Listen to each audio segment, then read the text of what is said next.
Plaintiff Kiki Patrick was hesitant to date the defendant because he is 11 years younger than her, but she gave it a shot. However, Kiki claims she soon discovered he was cheating on her, and she's suing him because she claims he smashed her computer, bleached her son's clothes, and kicked her car. Defendant Kimari Williams says he loved Kiki, but he admits he snapped after he discovered she was sending sexual videos to his friends, which he has in court today. All rise. This court is now in session. The Honorable Judge Greg Mathis presiding.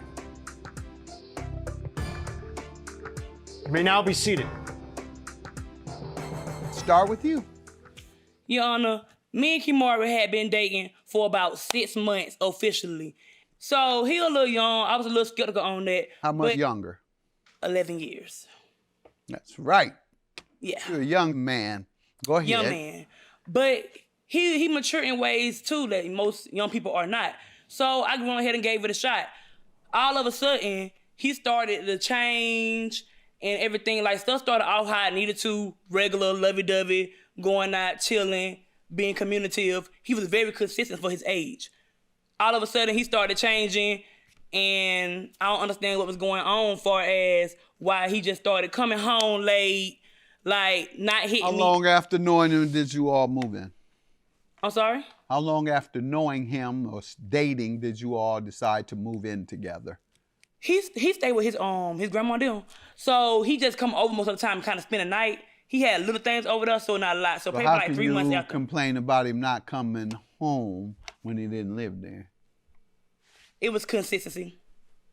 Okay. He was just consistent with coming home, just being attentive how he needed to. I got a 7-year-old son. They got attached together, so they real cool. They real close. And he was inconsistent. He became inconsistent. He became inconsistent. All right.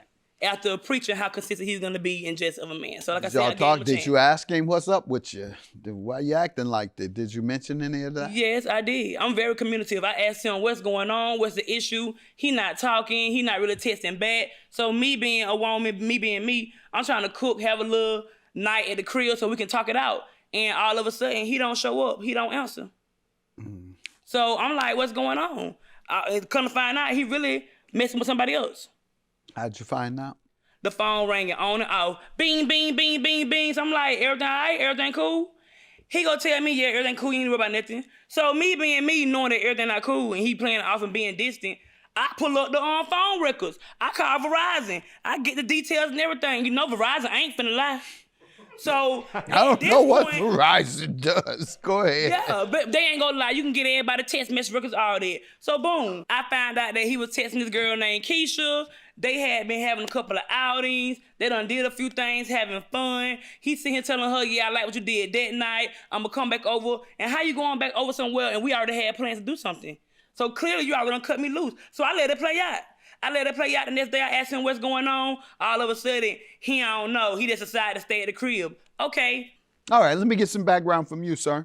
Your Honor, the woman said that you, you became distant after you all started dating and moving in together, and you all were very much in love, and then you just turned inconsistent. Your Honor, I loved and cared for Kiki until I found out she was sending sexual videos to my homeboys. She think that her actions don't have consequences and repercussions. And maybe if she was honest with me from the jump, maybe we wouldn't even be here right now. She did what with maybe the if boys? Excuse me? You said she sent something? She's sending sexual content videos to my homeboys. And she didn't think that it was gonna get back to me. And maybe if she was honest. Sent it to your friends and didn't think your friends would say anything to you? I said the same thing. But if I was to do something like that to her friends. I don't believe you. You don't believe me? No. You don't believe me? No. How you? I don't believe him either.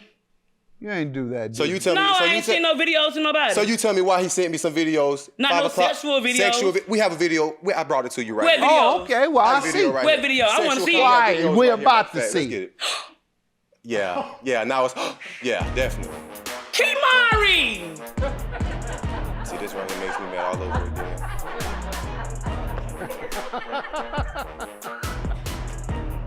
Now it is fun. Licking your tongue out like that. That is. It's too much. It's too much. Oh, Lord. See, look at that. Slapping her thighs. Saying, come here. Oh, Lord.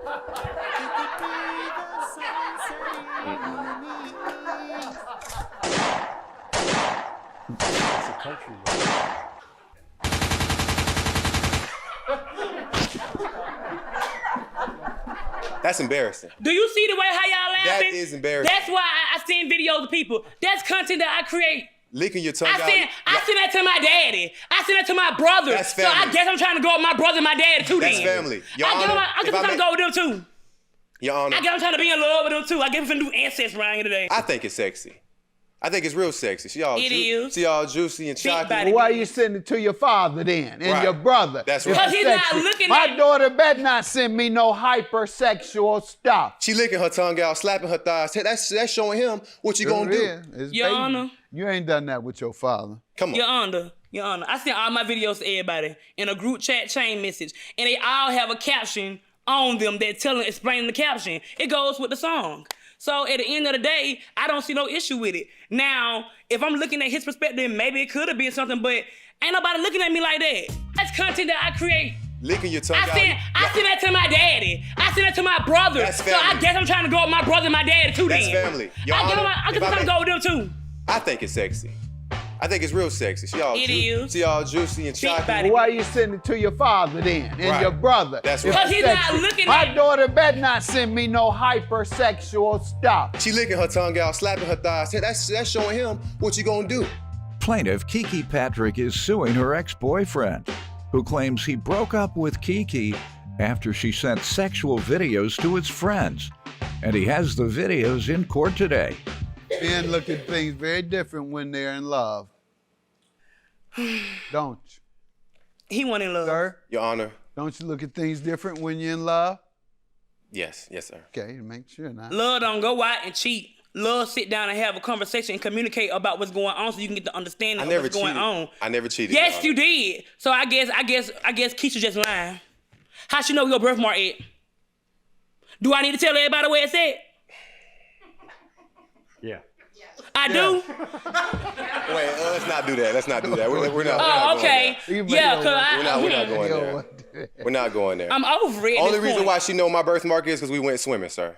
That's the That- only reason she know. Sir, she been seeing that birthmark Been seeing that for a birthmark. long time, Doc, when y'all fell in love. Your Honor. Exactly. Your Honor. I done seen that birthmark more than his mama done seen it. Thank you. And know what to do. And know what to do. Playing with me. Anyway, Well, how about when she cheated on me? I karma. don't cheat. I ain't, well, who I'm gonna cheat with? I'm too honest. I'm an OCD.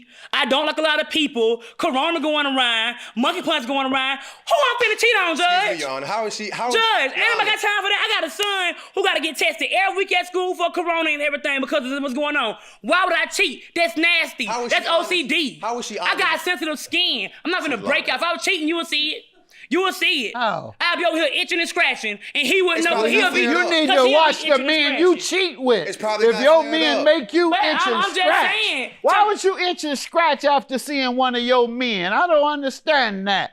If I saw my man that day, I'd be itching and scratching. Why do your men make you itch and scratch? I'm trying to tell you that I'm just sensitive to people in general, so I'm not gonna label no anybody, and you would know Men make you itch and scratch or not? when they aggravating. He make my Well, I'ma behind be itch nice. when they Well, I'm aggravating. gonna be nice. I'm sorry. You know what y'all men do. Y'all men, that's a You see how stereotype. she put everybody in? You see how Ain't she no put everybody in one stereotype. category? She put everybody in one Yeah, category. She got stated, me in she there. stated I don't that put she's- nobody in no one category. Can we get some? I ain't even named a category yet. I ain't even listed you yet. Your Honor, she stated that she's being honest She treats you like this all the time. all the time. And you know, she feel like all her actions don't have consequences and repercussions. You're not gonna get a young, handsome, smart man like this again. Thank you, sir. Who ain't? You ain't. Do not play with me. Your Honor, she stated she was honest, but I had to find out from my homeboy that she's been sending videos like that. So how are you saying you're honest and you're up here lying to him? At the I end, think she was I trying. ain't lying. What I did definitely she told the say truth. under the caption when she sent them to your buddies? Did they There was tell no you that? The caption was cut out. It was just straight videos. It was like, man, It didn't say maybe some laughing emoji faces. nothing, just straight videos. He was like, man, I don't. They not even. Check this out. It is as funny as H. No, he was like, look, man, I think your girl probably stepping out on you. Ma'am, you didn't put a caption under No that? caption. The video come with a caption.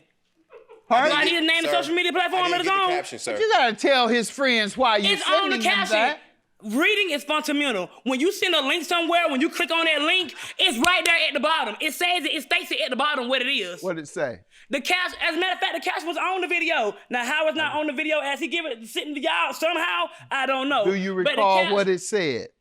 I don't remember what it said. Because the That's question an is, did it old make? video. doing so The much question is what impression it gave to his buddies. That's right. And what I'm suggesting is that if you were clear, this is funny. I'm sending this because it's funny. I'm sending this for. Tell them why you're sending it. Then I'm with you. It's all right.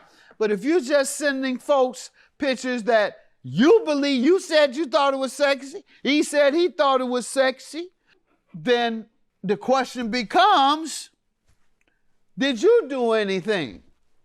No.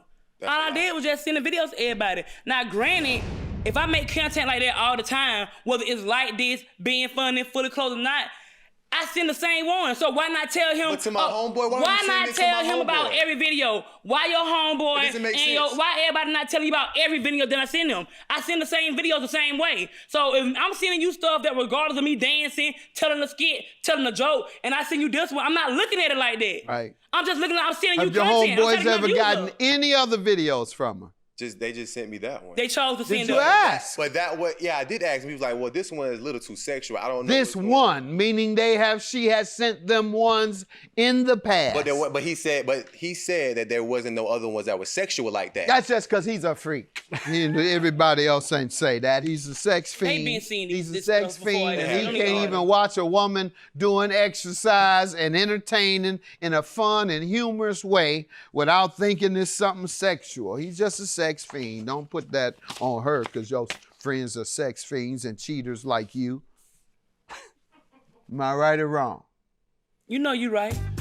Your Honor, she stated that she's being honest She treated you like this all the time. all the time. And she feel like all her actions don't have consequences and repercussions. You're not gonna get a young, handsome, smart man like this again. Thank you, sir. Who ain't? You ain't. Do not play with me. Your Honor, she stated she was honest, but I had to find out from my homeboy that she's been sending videos like that. So how are you saying you're honest and you're up here lying to him? Plaintiff Kiki Patrick is suing her ex-boyfriend, who claims he broke up with Kiki after she sent sexual videos to his friends. And he has the videos in court today. Let's talk about the property damage so we can get him out of here. Let's go ahead and talk about it. Yes, what So, me and him get to arguing like any other couple would do, and all of a sudden, he just go throw my computer, crash dead across the wall. Like, for what? For what? All because we're having a conversation. I'd rather talk than be physical. Then, what really made it bad, he get my son clothes and bleach them. Like, we start the argument, we calm down. You go in my son's room, grab all his stuff, grab his things, random stuff, and start bleaching it. So I kick you out. Now that I kick you out there beating on my car. I'm just hearing my alarm go off like, what is that? Dee. Now I'm like, my little battery about dead. So it shouldn't be that loud. Come to find out, he out there having a field day. Acting like he had tap dance or something, kicking my car. Now I should have called the police, but I didn't. At the end of the day, I just went on ahead and got my evidence together. And as you can see, on pages 6 through 7, you'll see the photos of the computer. Okay. On page 8, you will see you'll see the price of the computer. And on page 9, you'll see a picture of my baby clothes. That's right. Sir, what do you have to say to this? She definitely deserved it. She deserved it. Why? She deserved it because Why? she's definitely stepped out on me and she's sending videos like this to my homeboy. Because she broke your heart. Yes, definitely. You And I were re- and I loving, re- and I she really, broke I your really heart. did care for her. And the kid didn't deserve it, but then he did. Then again, he did deserve it because kids know everything. Why? And I felt like the kid. Why did you bleach? Why didn't you bleach her The kid was in clothes? on it. The kid was in on it. Why didn't you bleach her clothes? Excuse me? Why didn't you bleach her clothes? Because the kid was in on it. Usually the kids. In on it, but she was the principal. She was the one you had a beef with. She was the one going in on you. Why didn't you? You scared of her. That's what it was. You ain't got to tell me. He's 7 you years scared old. of her. He don't look at my phone, look at no text messages. I'm That's saying childish. I'm asking. I'm asking why he went after your son instead of Go you. kick my car and everything. All right, I'm gonna grant you your judgment, ma'am. Judgment for the plaintiff. Thank you, Your Honor. Thank you. Yeah. Yeah, you a hoe. Like I thought. You a hoe. Yeah. Can he please leave her? He just mad because he can't have this. He just mad because he can't have this. The same stuff that I do. The same stuff that I do. Blah, blah, blah, blah. Everybody trying to hear that talk. Get bye. Plaintiff Jeff Livingston dated the defendant, despite the fact that he's 37 and she's 21. Jeff claims soon after they started dating, the defendant brought another female into their relationship, but they ultimately broke up. He's suing her today for loans and emotional distress. Defendant Sharice Carter says when she first started dating Jeff, everything was great, but over time he became controlling and possessive. She's countersuing for emotional distress. All rise. This court is now in session. The Honorable Judge Greg Mathis presiding. You may now be seated. Start with you. Your Honor, we met around October, but we didn't officially meet until about Thanksgiving. Actually, Thanksgiving. Of last year? Of 2019, yes. Okay. And, you know, I was staying in a motel at the time. I had just came back from Florida. And so she, you know, came along. And she never left. Yeah. And so She came to visit or she came from Florida with Oh, you? she's from Ohio. She never left, but I didn't care, you know. She was cool. I liked her, you know. How'd We it go? got How an was age. she? Everything was cool, you said? Yeah, you know, we met through mutual friends. And How long did you all stay there at the hotel? I stayed there for about 2 months. She was there for the 2 months with you? Yes. I paid for everything. You know, she ain't having a job, no money, nothing. I paid for everything. And you all got along, being in one room together for 2 months? Yeah. Right, That that's pretty good. I really thought we had a connection, you know? If you could do that, after just meet somebody, stay with them in a little room for 2 months, you do have something connected. Exactly. So, like, okay, but that's not. We got a big age difference. I just turned 37. She's 21. All right. Okay, you know, but she was carrying herself so well that I was like, I don't see no problem with it, you know. So I'm like, cool. So, you know, things started to shape up, you know. We decided to make other moves. So, you know, we ended up leaving the motel. We moved into her friend's house. We paying rent there. She had just got a job. But now, as soon as she had got a job, COVID came. Okay, let me allow her to get some background. Okay. Ma'am, let me hear from you. Hello. So we did meet around like October, November of 2019. We ended up hanging out for his Thanksgiving, and he decided to not stay with his mom, and he was going to get a motel. So I was trying to put my best foot forward and not seem judgy. So I ended up staying at the motel with him. He invited me to come crash with him for a couple of weeks, and it just turned into a couple months. All right. In between the motel and my friend's house, he actually moved back in with me to my mother's house. I thought you said you moved with friends. No. You I moved didn't in get a her chance. mother's? Okay, I guess her mother is a friend. Staying at his friend's house, that's what he said. Go ahead, he's staying at your mom's house. So it gave me time to like look for jobs in BG where we were moving to. So I ended up finding a job, and I was planning to stay with my friends and stuff. And he came along because at that point we have established that we are together. So I don't see any problem with him staying with my friends. Mm-hmm. So we do move into my friend's house, and we are paying rent. You know, it was real nice. And then, of course, COVID did hit, and I ended up losing my job. Because Okay, and that's where he stopped, so I'm gonna allow him to resume. Yeah, Tell me so- what happened when COVID hit. Okay, so COVID hits. She loses her job. And that's not loses, she gets laid off. Mm-hmm. She files unemployment. When but was this? March, this- April? It was April. Mm-hmm. And then, you know, but, you know, rent was still having to get paid. So I paid both our parts. which was $210 a piece for the months of April and May. Okay. Things start, you know how COVID was, like we were just Was? is, yeah.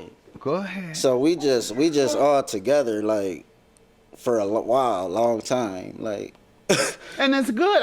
From what I'm hearing, you all are made for each other. If you can stay in that same room, in a hotel room for 2 months straight, yeah, you're made for each other. Yeah. So you couldn't go too many places. Nothing was open. Nothing was open. Nothing to do. All right, you need an award. We'll get them. Go ahead, a trophy or something.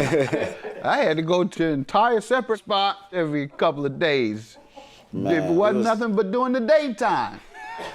I'll be back. It was pretty 10 tough. p.m. It's 9 a.m. Where you going? To the other spot. Like, what you got? I just got some reading to do. I can't say I was taping. I couldn't say I was doing anything in the LA offices because they're all closed. My office there. No speaking. What are you? Yeah, no speaking engagements. I just had to sit there. Be badgered. Do this, do that. What are you doing? What do you think about? What do you want to watch? Give me the remote. I want to watch. I want to go to my room and watch my own programs. Yes. What you watching? I turn to cartoons, anything. I was trying to. Mickey Mouse. I want to watch Mickey Mouse. I mean, that's tough. So you get the award of the COVID boyfriend of the year. Yeah. That's right. And I'm just kidding. That's the first, the main benefit of COVID for me was spending time with my family and reconnecting and seeing that I can be around all day, every day, and be quite happy. For 3-4 months straight, nothing, zero. Me, her, thank God for the grandbaby. And the grandbaby, and the grandbaby and the children. And I loved it. Tell me about it, the loan. How did it become a loan? I was You paying for her share of the rent. How did that become a loan? You don't think about that when you're together and things is going on. That, you know, when I was staying at her mom's house, I was paying rent to her mom too, for both of us. Well, pretty much for me, but you might as well say I was taking care of us. How did it become a loan? That's what I'm getting How to. did it become a loan? Uh-huh. The original plan was we were supposed to pay, you know, our share. And she didn't, you know, my But money. did she say, you pay my share and I'll pay you back? That's how it becomes a loan. Otherwise, it's two people who've been in love, who stayed in one room hotel, just looking at each other, fawning, and oh. No, she didn't What say time that rent she didn't due, say doctor? that. That's a whole that. different story. COVID! No, she didn't say that. Well, then it's hard for it to become a loan then if she didn't tell you she'd repay you. Emotional distress, how does she owe you for that? Wait. Okay, I'll wait. The 420. I'm giving you a lot of leeway here. The 420. Like you've been though, drinking that lean, so go ahead. I'm gonna give you a pass. The 420. I was paying on the deposit that she didn't have the money for at the time in her account. When did she say she would repay you? She said she would repay me once you know everything got situated. And is everything situated? I don't believe it is. You don't believe it is, but it might be. It depends on the Everything definition. might be situated. But see, Now he's been drinking lean, but why aren't you clear? I understand his thoughts are a little jumpy, but what about you? I never said I would pay him I back. didn't say that. Go ahead, sir. See, Your Honor. Let's keep doing our thing. Your Honor. Go ahead. We were the motion of the story. I'm gonna get to the motion of the stress part. All right. All right. So this is what happened. This is about 3 weeks ago. I got drunk, I don't really drink like that. No stuff. Okay. Look, I don't really drink like that, but because, you know, I'm in recovery for real, like, for opiates. Go ahead. Yeah, so I don't Which drink. is included in lean, them styrofoam cups. I saw you with a styrofoam cup. So I've been doing well. I saw you with a styrofoam cup, some Kool-Aid, some 7-Up, and wine candy. They snatched the codeine out your hand. So you in here acting high off lean and you ain't even had the whole ingredients. No, I'm good. I'm clean. I know you are, because they took the codeine. So why you acting like you high off lean and they even had none? That's crackish ways, leanish ways. Leanish ways. All right, he's not on lean anymore, but he has leanish ways. Having fun with you, Doc. I believe you're in recovery. I'm glad you are. How long you been in recovery? For about 2 years. All right, you're good. About 2 years. Congratulations 2 years to you. clean. Yeah. So, like, the time is getting short at the place that we were both staying at because the lease is about to end. So, I got drunk, like I said. I said a bunch of horrible things to a bunch of people that I know. Like, I blacked out. I literally blacked out. Like, I don't even remember. That's why it's so hard for me, like, the way she's been acting lately, like, because I don't remember any of it. But what did she do to you to cause emotional distress? Because because she told me, oh, I don't want to be with you. I don't want you to live with me anymore, any of that. And I was like... So for that, you should be able to get some money in a lawsuit. No, because I was like, the lease ends at the place we were staying. I end up having to go back to a motel. I was pretty much about to be like... Now, I wasn't going to be on the street, but it could have been. I could have been on the street. Okay, so you want money because you could have been on the street, but you weren't. All right. Let me hear from you. He wants you to pay him because he could have been on the street, but he wasn't.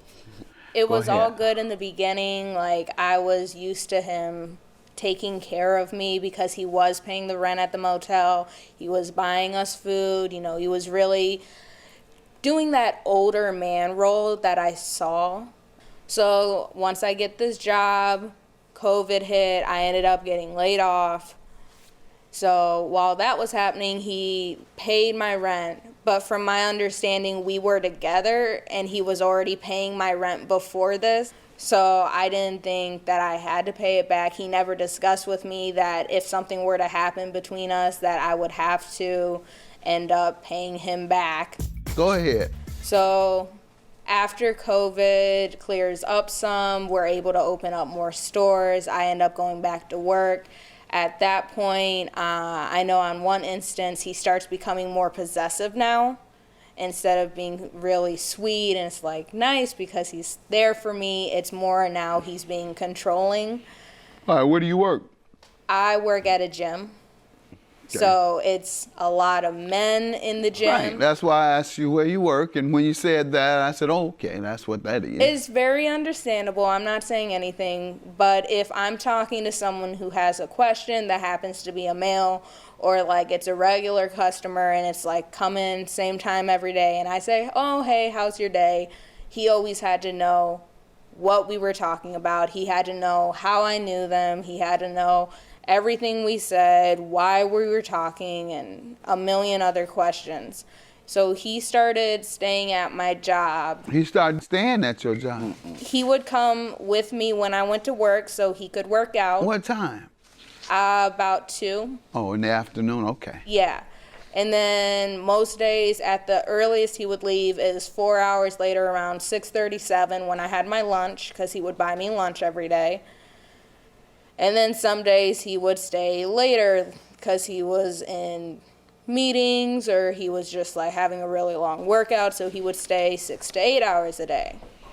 So that started becoming a problem because we aren't allowed to have as many people in the lobby area now with COVID. So it was told to him, like, essentially you can't just hang out at the gym all day. So he had a problem with that. And he ended up getting in, not an altercation, but he was getting very loud with my manager. And on page 7, he references how he's banned from the gym. You got banned from the gym for stalking your woman? No, because they tried to say that I was loitering, but I was there working out. Like, how was I loitering when I was working out? So. Okay, so they told you were littering so you couldn't hang around? Exactly. Thought you said loitering. Loitering. Was it loitering or littering? It was loitering. You got me confused. It's probably loitering and littering. Go ahead. All right, so they told you what now? They told me I was loitering, and I was like, hold on, but they was trying to like threaten her job. You have a membership? Let's start there. I was on her guest pass because. Every day, all day. No, she you would can only have, go once on a guest pass. She would ask me to come up there. No, you can go every day. But she would be like, every day, she would be like, you coming up? I would be like, yeah. And then like a couple times I said no, and then she was like, oh, why not? And I'm like, cause I don't feel like going all the way up there today. So she was forcing you to come up there, actually. Well, plus I was buying her lunch too. So you coming up there to make sure she don't have lunch with another man? You know I know the game now. You can just tell me anything and the judge don't know what time it is. Right. He's up there blocking. But look, Your Honor. He's up there blocking. I want to get to a situation where, see, I forgot this part of the situation where our relationship kind of took a little turn. All right, now see, she wanted to add a female to our relationship. You should have brought this up first. I should have, but I wasn't. I was trying to get to all the money part. Well, we like the juicy part first. We like the juicy part. You know. How'd that work out? I mean, you didn't do such a dastardly thing, did you? I was like, all right, let's do it. Let's see what that's about. That's horrible, but describe your action. Look, so the girl comes, she hangs out, but see. Who brought her? Her. She said, this is my friend. You all went and had drinks and you worked it from there? No, She worked it. That was her thing. It was her thing. She worked it. Okay. Now the girl, see, she wanted, what happened was, the way I see it is she wanted her all to herself. She wanted the girl all to herself? Yes. Well, why was she? That didn't make sense. She wouldn't bring her to you. Well, it was supposed to be like that at first, but we had had that falling out before. Well, okay, and you got put off the set. Yeah. Okay. Well, what you think? You didn't have a guest pass that night. You needed a guest pass. Yeah, so. So you never did get to hang out like that? No, we hung out. She stayed for like a week. You know. Okay, that's enough. Ma'am, you don't need to say anything if you don't want to about that horrible accusation he's making, talking about you all. Well, they're freaking together, all three of y'all together. And he didn't know how to work it, so y'all put him off the set. Then you called him in at the last minute. The only thing I'm gonna say on that is that was one of 5 times I had broken up with him. So, like, during that time, I was not involved with him at all, and he was still hanging out because he did pay rent at my friend's place. So he was still, unfortunately, hanging out in my room area with me all the time, would not give me space, which is why we ended up getting back together because he's very persistent. You didn't run off with the woman, did you? Did not go well with the woman. Oh. Okay. No. All right. Well, I'm just curious. We've deviated. I was going to say also, though, on page 6, because he did have a habit of when he was at the gym, knowing that I'm working, he would be texting me and calling me while he sees me Jeff, work. stop harassing me at work. This first thing I see. I can't focus with the notes. What is you telling people? I'm mad at you. You're hilarious. I'm at work. Stop. That's what's up. Yeah, my lawyer told me to leave it alone. Just don't go back to y'all gym. But they can't tell me that I can't be in the plaza. It's public. As long as I'm shopping, he said, y'all got the right. Were you shopping? Yes, I always shopping at Plaza. So I just go to another gym. It don't matter to me. They just mad that I use your guest pass. Yeah, and I'm not stupid, so this is the only way they can get around banning me. Police told me, and my lawyer told me, as long as I don't enter y'all's doors or hang in the front of that door to business, I'm okay. They told you right. However, sir, she told you to stop, and that's why she's countersuing. Is that the reason you're countersuing, harassing you at work? Yeah. Okay. And then after he got banned from my job, he continued, like, the first couple pages, you can see the call logs from just within 1 or 2 days. What page? Oh, yeah, okay, the first And page the of call your... numbers are like 757, 757, 756, 741, Well, 741. you drove this man crazy. You gone. What do you have to say, sir? I'm looking at evidence. You calling the woman at a job, won't let. I'm looking at the text. Here she shows me where you've made all these texts. What do you have to say, sir? I was a little like persistent over the situation, but it's just because I really like her. I really All right, so care why aren't you about her. all together now? Because I got drunk and I said all those horrible things. All I right, don't can you remember. forgive him and y'all get back together? No, because Why? he said his ex was better than me in No. every way. Oh, who No. cares what he said? Let him forgive him and going back. You can't. I'm telling you, you ain't sitting in no room with nobody for 2 months and not be in love. I just don't like the harassment anymore. At work, At work, and like if I go home, the anywhere I'm control. at. I mean, even if you all got back together, he would be too controlling. Yes. That's your point. Okay. Well, if that's the way you feel, and you would know. You would only know. You know what you did to that man. Make that man not be able to control himself. Man, ain't lost control, haven't you? Maybe. I'll grant you $500 for the harassment. On the other hand, you're so pitiful. I'll give you $500 for whatever it is. Emotional distress you had yourself when she put you out or left you hanging. Don't you think he deserves something, seriously? Look over there at him. He's pitiful. Don't you? No. Give me 500. Maybe 2. 200. 200 is your judgment. Have a good day. That's my judgment. Yeah, I'm really sorry about what happened. Like, I wish you could forgive me. Yeah, no. But if you want, you can stop texting my mom as well. That would be nice. No doubt. Plaintiff L.V. Hillman III says he met the defendant through a Facebook travel group, and they went on a couple of dates. L.V. claims their first date went well, but when they met at a party during their second date, the defendant completely ignored him. He's suing her today for a loan and court costs. Defendant Tanisha Tarver says when she first met L.V., he tried to impress her by showing her his credit score and salary. And the reason she ignored him on their second date was because he was intoxicated. Tanisha insists the money from L.V. was a gift. All rise. This court is now in session. The Honorable Judge Greg Mathis presiding. You may now be seated. Start with you. Okay, I've known Tanisha Tarver for a little over a year, sir. Where you all meet? We met through a travel group on Facebook. That's not true. We met 2 years ago at tailgating at a football game. What game? The Lions. Wow. Detroit Lions. Detroit Lions. No wonder y'all here. You know I'm from Detroit.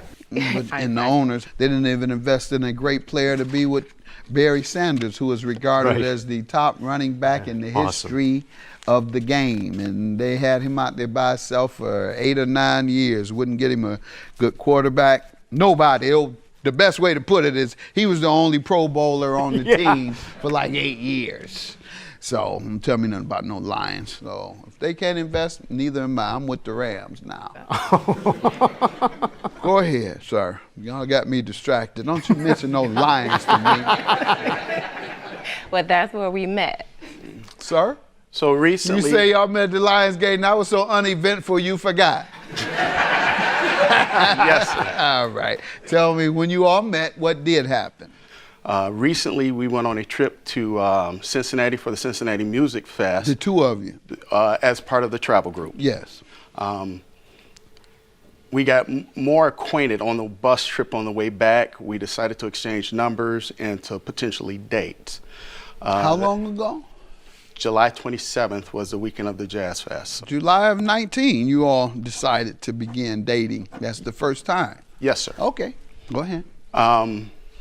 We went on a date that following Tuesday to a club. I thought we had a wonderful time. That's not true either. It was on a Monday. We're going to get the days correct. We're going to tell the story All right, correctly. go ahead. It was on a Tuesday. It was karaoke night. Okay. We went on that date. Is that why we're here? You can't sing? I don't sing. All right, go ahead. We went on that date. I thought the date went off very well. We had some discussions after that. We decided to meet up again at a club Thursday night. We met. We also had a group of people with us there.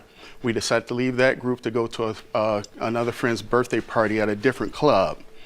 She was there before I was there. When I arrived there, she completely ignored me and just left. Tell the judge why you was ignored. A couple of weeks later. Why were you ignored?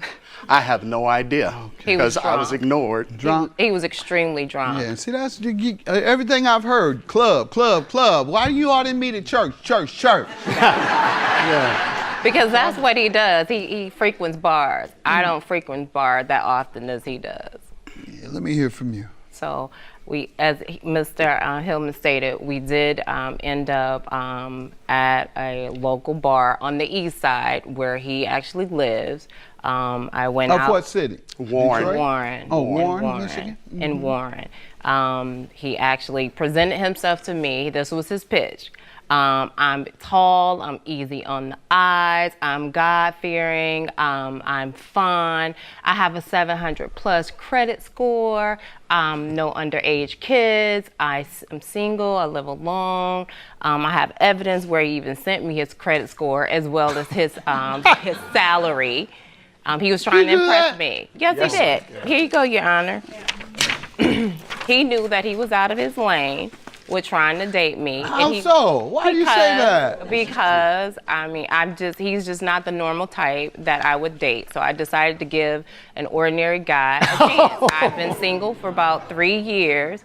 And I said, well, you know what? I saw a different side of him. What type of guys you usually date? I normally date. I bet you're around there in Detroit dating them dope boys. No, I don't date. Yes, y'all. Never And you done ran out of them because ain't no more dope on the street but some weed. It ain't enough now that they legitimizing weed. The dope boys ain't got nothing to sell no more. Never. Now you got to go to a normal man and make how much you make, sir. That's what happened. All them dope boys locked up and all you pretty girls ain't got nowhere to go. So now y'all either chasing old men or average men.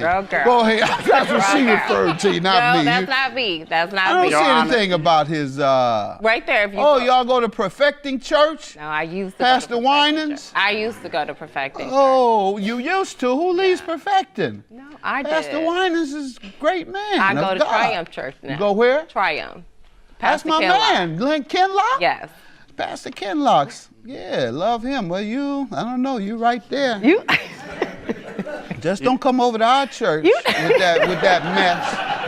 Pastor Sheard or Bishop Sheard, that great Emmanuel. Don't come over here with that. I don't see any salary on here. Well, Circle that's where he was given the credit score. His salary she was is already in a relationship because a couple of weeks later I saw this post on her. Let me see it. Please don't tell me it's a dope boy. Wow. He looks familiar. That's a friend of mine from my birthday party. I never have to question your loyalty. I never have to question. Aren't you just looking extremely dapper, handsome, and the love of my life? What kind of guys are your standards? You talking about your standards? I like God-fearing The man men. making six-figure money. He think he is. He's not. So here's his salary right here. That's what I want to see. I want to see what this man I never asked actually for did that. this. Right And here. you going to turn down a man this desperate for you. That's his score. I still don't see a salary, ma'am. It's right above it. I was asking And every what? I'm gonna get Ask you some him. action. I'm gonna announce it. A week. Is that a week? Good. Every No. 2 weeks. Every 2 weeks. Good enough. How many of y'all women want a man that makes every 2 weeks? That doesn't Who's a even gentleman? add up. What? That doesn't even add up to where he has on there as his salary. That's just my base salary. It doesn't even include my bonuses. Don't include your bonus. Nice. Y'all heard that?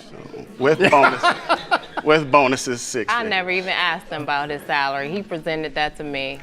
So how did it go with your friend So here? so from there, it proceeded to where I went out with him at the local club where he was the local celebrity. He had told me when we got in there, he had slept with one of the girls from the trip that we had just went on.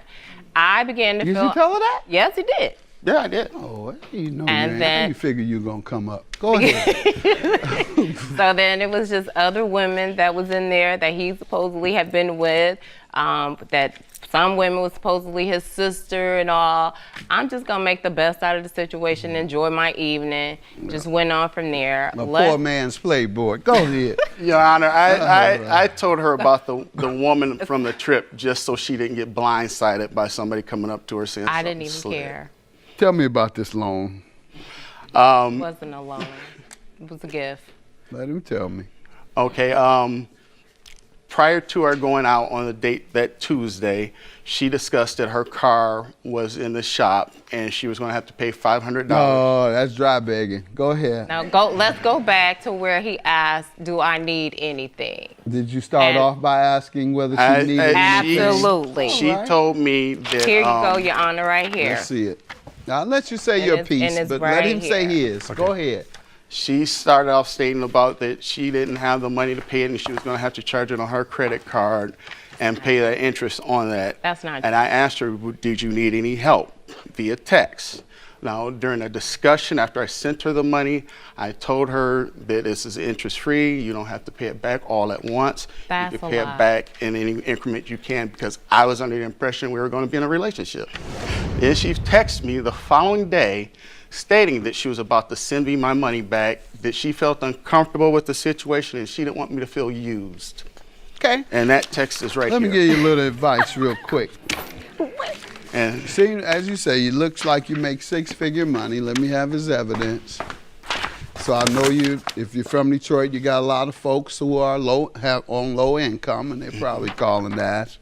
I'm trying to give you a little insight because you definitely said the wrong thing with her. Anything I can help you with, And I asked don't the say that because everybody needs some help. I'm not low income. And so I'm talking about Detroit, many in Detroit. Detroit is the most impoverished city in the country. So there are many low-income folks who call and ask for help, as they should or might want to. That's what I'm talking about, offering money. For example, I can't call people and say, how you doing? Without them saying, oh, it's hard, it's rough. It's real rough. I owe this, I owe that. And I said, well, I got to stop asking people how they doing when I get them on the phone. So then I start saying, hey, man, what's up with you? Ain't nothing up with these bills, man. That's all that's up. I can't say what's up now. So I had to think of another thing, the way to greet people. But I call them. Call. Hey, man, you good? What's going on? No, I ain't good at all. So now you know what I do, and this is what I'm telling you to do. When you call somebody, they pick up, hey, that's it. All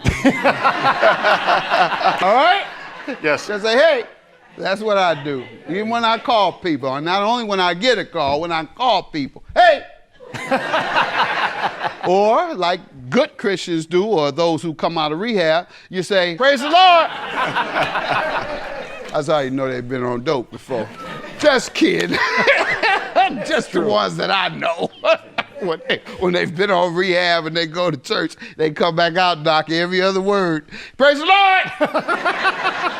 That's good. That's a good thing, but it's a little odd. You got it? yes, sir. All right. But you told the woman at any point she didn't have to pay you. Let me see what you have. This is I know. Cash I never App, said right? that. Cash App. I never gave him my Cash App information. We were on the phone conversing. He asked me if I needed anything. I asked him, what do you mean by anything? He said, you don't come back and ask for clarity. I said, yes, I do.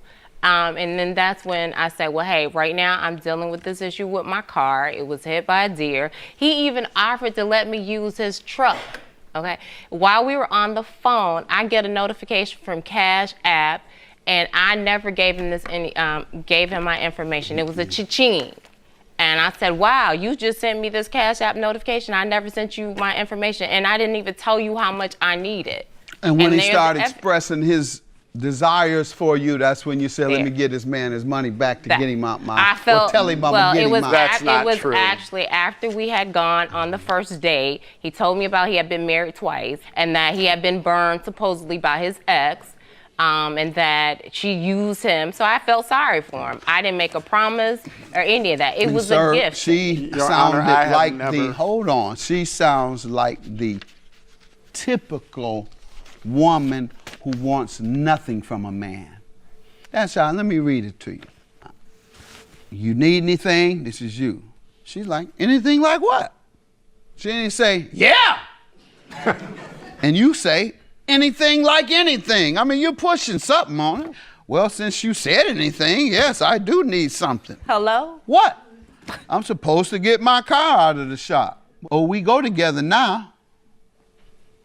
You done dating other men? You're odd, sir. You asked a question and I gave you an answer. We getting that ring tonight. She said, what, out of the bubblegum machine? He was trying to move real quick, Yonder, real quick. Yeah, he was. With regard to the money, you said in your testimony you believed you all were en route to a permanent relationship, and her offer to repay was an offer to get you off of her back, to get you from bugabooing her. Yes. So I'm going to dismiss your claim. Good luck to you both. You'll stop playing checkers with me while I'm over here playing chess from here on out. Now everybody knows the truth. He'll stop lying and being honest and stop taking women out to local clubs. I'm a classy woman. I do wish you well. I have no ill feelings towards you.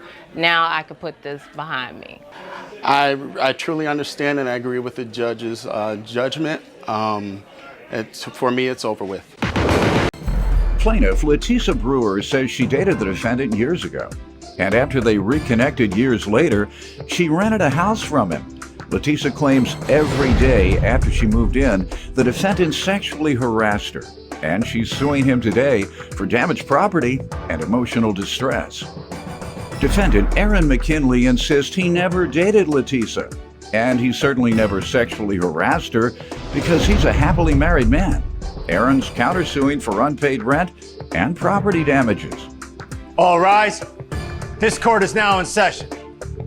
The Honorable Judge Greg Mathis presiding. You may now be seated. Start with you. Give me some background if you like. Well, I dated Mr. McKinley October. October. Wait, hold no, excuse me. I dated Mr. McKinley in October 2009. I ended the relationship. Same month? No. October to what? I ended it, it was June 5th of 2014. Okay. And when I did, Mr. McKinley punched me in my left arm and leaving a purple and red bruise on my arm that lasted for 2 weeks. So I didn't talk to him for like a year or so after that. I moved to a new home. So Mr. McKinley then, him and his brother, may he rest in peace, came to the house and barbecued at my house, and nothing happened. He was making sexual advances then. So when was this, 15? Or that was 2016. All right. 2017 came around, and I called Mr. McKinley and asked him if he had some houses available. He said he did, and he said the house is going to be $500 a month, but he don't do leases, but I do receipts. So Mr. McKinley let me get the house. I gave him $400 the first time, and on that Friday, I gave him $100. After that, Miss McKinley, every day since then, Miss McKinley comes to me just sexually harassing me every chance he gets. Like I'm telling him, I said, we could be friends, but that's all it's gonna be. This is nothing about no... How often do you see him? Sometimes I go out with him. We go to like beaches. We go to on his bike. We used to go on limo You know how rides. you sound. What? All you gotta do is not go. How about that? No, we can be cordial as friends only. No, because- if you know the man wants to be with you intimately, why do you keep going to places where intimate people go?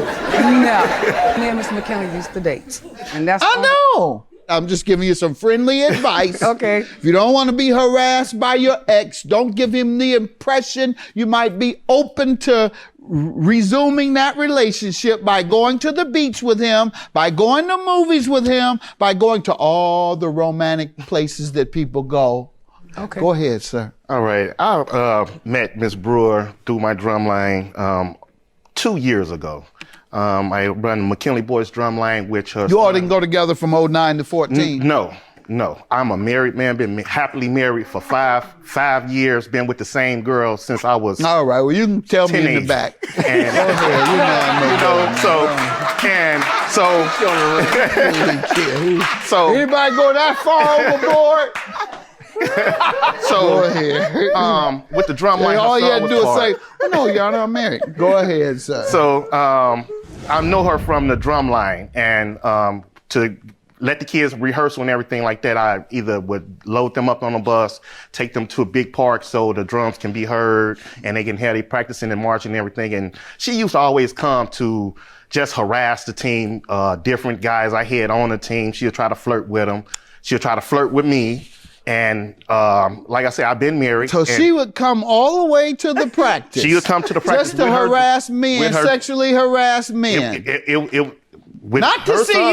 you. No, it wasn't to she'll drop the she'll Not to her see, she son. would just come up there and see any, would just think, let me go up to the ballpark.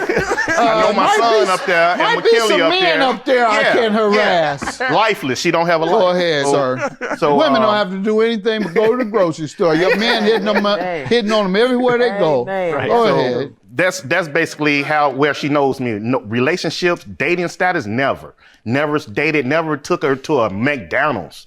And far as dating, relationship, no. What beach did y'all go? It's in Gary, Indiana. It's Miller Beach. We went to another one by Forest Reserve on his bike.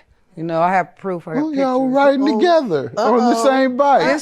Because and then that's the only going to person that I lay in the trust. sun together. He's the only person I trust to ride me on the bike. And I don't ride with would've ruined nobody the else. man's I marriage. promise. Don't show me no pictures about that, man. Okay. Because I don't believe it. So I don't want to see your pictures, and I just don't believe it. That's not part of the case. I'm going to save your marriage for you, man. It ain't true. It's not true. Oh, stop it. Now, what are you suing him for? What property? I am suing him for... What property damage are you suing him for today?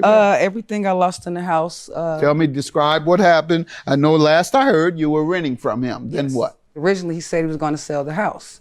So on the 17th of August, he said that a guy named Mr. Younger was going to come look at the house and he was going to sell it, so let him in. I said, fine. So when he called me on the September 13th, he asked me, you know, what's up? I'm like, well, my new landlord, he got to put drywall up and painting. So after he done, then I'll be out of here. I said, matter of fact, I'm going to be off your drumline. Who's saying this? I said this to Mr. McKinley. Go ahead. Okay, September 13th, he called me, you know, asking me what's up. And you told him you were waiting on your landlord to Yeah. complete the So he repairs. said then, like, what's up with us? I'm like, nothing. I was like, you know what? I said, I'm going to be off your drumline team. I'm going to be me and my son. All right, what about the property? We've done all that. We're going to do. Okay. Go ahead. Damaged property. What did he? Well, what did he do? What happened? All the stuff that I had in the house got eaten up by roaches and bed bugs. He promised to exterminate the house. Okay. And bed bugs did. and roaches ate everything. Not ate everything. That's what you just said. No, I'm not saying like that. It was all crawling in all our stuff. Pardon me? It crawled all through our stuff. It crawled through your thing? Everything. When did you move in? It was May 9th. I moved in. And when did you begin to see the bed bugs or feel them? And the that roaches? was about 2 weeks. After the 23rd, we had all that stuff inside, and my kids was using the George Foreman grill. Okay. And the heat from it made all the roaches go on top of the ceiling everywhere. So I called him, told him. Why did you stay 5 months in those conditions? Because Mr. McKinley said he was going to fix it up. I'm trying to work with you. He said. All right, but after 1 week and you're subjected to bed bugs and roaches. I got to come out with more money. What did you do when you got this new landlord? Well, I got the money and I put a deposit down. Where are you getting it from now that you didn't have it 5 months ago? Let me tell you why I'm asking you these questions. This sounds very unreasonable, unusual, and extraordinary that you would allow bed bugs and roaches to eat your things with your children there. How many children do you have? I have 3 sons. Yeah, with your 3 sons there. It just sounds highly unusual, and your answer was you didn't have the money to get another place. Yeah. That's why I asked, how did you get the money to get this new place? Me and my son. I was working in Chicago, and my son works for UPS. I'll text McKinley. And you couldn't do that back in May or June when you first discovered it? No, because the money, we have to come up with more money, at least $1,000 some. So let's move on, ma'am. All right, so the roaches and the bed bugs, what damage did they do to your property? Crawled all through our stuff. Show me the damages, show me what you paid to have it addressed, or where anything indicates you moved out because of bed bugs or roaches or the damages. No, actually I was illegally evicted out. Oh, so you were going to stay? No, he was offering another. Well, then you were leaving. And in fact, you just told me, ma'am, be quiet. You just told me he let you know that he was selling it and that you then left voluntarily. I didn't say I left voluntarily. Well, you went and got a place. Remember you told me that? Yes. That was before any eviction. Well, he didn't illegally evict you if you had gotten another place already. Sorry, let me hear from you. The tenancy started on May 14th, where she was previously getting evicted. And she was what? She was getting evicted that month. From somewhere else? From somewhere else. And she called my phone and wondered if I had any places for rent because they fit to put her stuff out on the street and she ain't gonna have nowhere for her and her kids to go. So I had the property that I was selling, I had let her know I have a property, but this is for sale. And if you got the $500, since I'm selling it, I won't charge you a deposit. Just pay me the $500. And when I sell it, I'll let you know at least 2 months before I sell it so you can have somewhere to go. So the next month came, the first month she only gave me $240 on the first month's rent. She didn't never have a whole $500 to even move in. I felt sorry for her because the son I was teaching on my drum lines and she's, a lot of things was going on. So she said, you don't want your drumline member to be looking bad like that. I said, well, you're right, because I got a name for myself. She wouldn't pay nothing. When I came to the house, every time I came, there was something else going wrong with the house. In a month of August, they came and disconnected the electric and gas. There wasn't no gas from there from August on up to now. Lying. What about the damages? The damages she's suing you for bed bugs and the roaches, and she says they were there in May when she moved in and that you never got rid of them. Your Honor, I believe they followed her there. Follow me? I believe they was already in her beds because it wasn't no furniture in the house. It wasn't none. The only thing was there, you just said none. Nothing. It wasn't nothing there. All right, what pictures do you want to show me? These is all the pictures of the house. She was complaining about the bed bug, roaches. Rats and bats. When did she give you these complaints? She started complaining 2 months after she didn't have her first payments.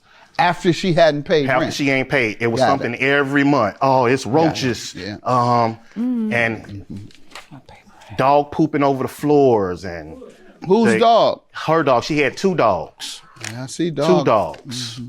Damn it. Yeah. That's the ceiling fan she broke up and everything when she got arrested. What happened to this stove? That's what she was cooking on. That's what she was cooking on. Okay. That's Man, my what do you want to fireplace tell me where she about was the putting stove? ashes out. Where did you see the stove here? That's my stove. Let me see this stove. Pardon me? Are you serious? Am I serious? This stove was his old tenants that was left in the house.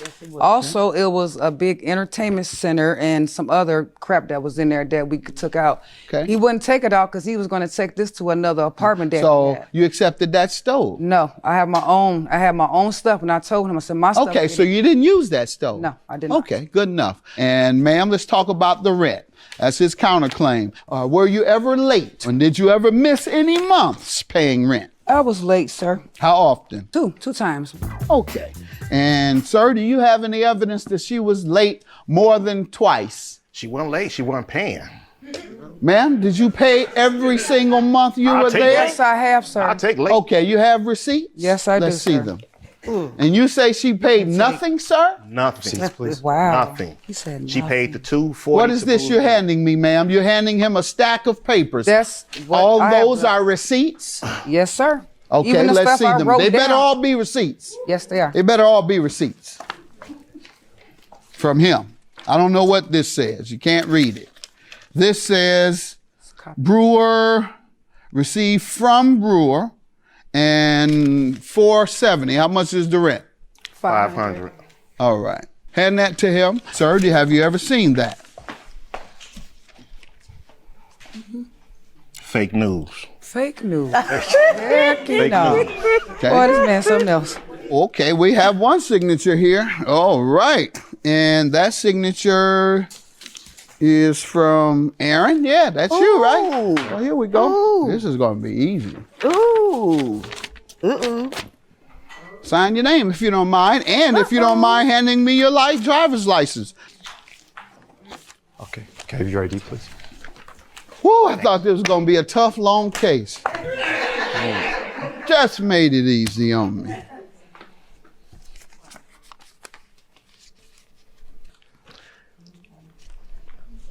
I want the camera to catch it. Okay, it is.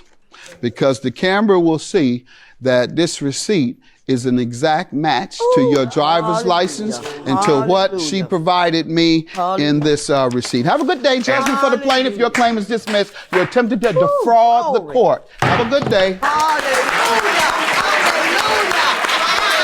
Look at God. Deacon no His good. name is Deacon No Good.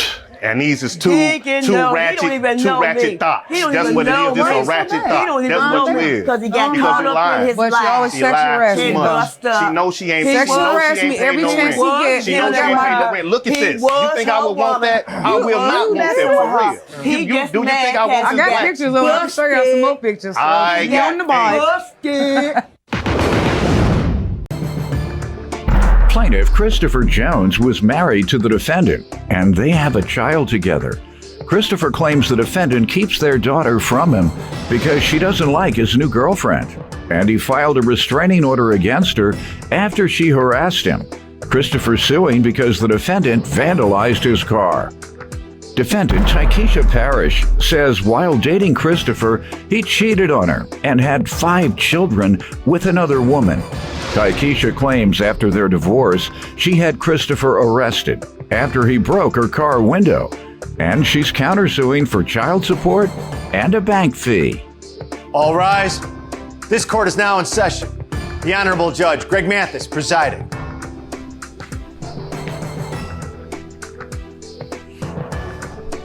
You may now be seated. Start with you. We were married in March 2012. We divorced earlier this year, February. We got a daughter together. She don't let me see my daughter because I have a girlfriend.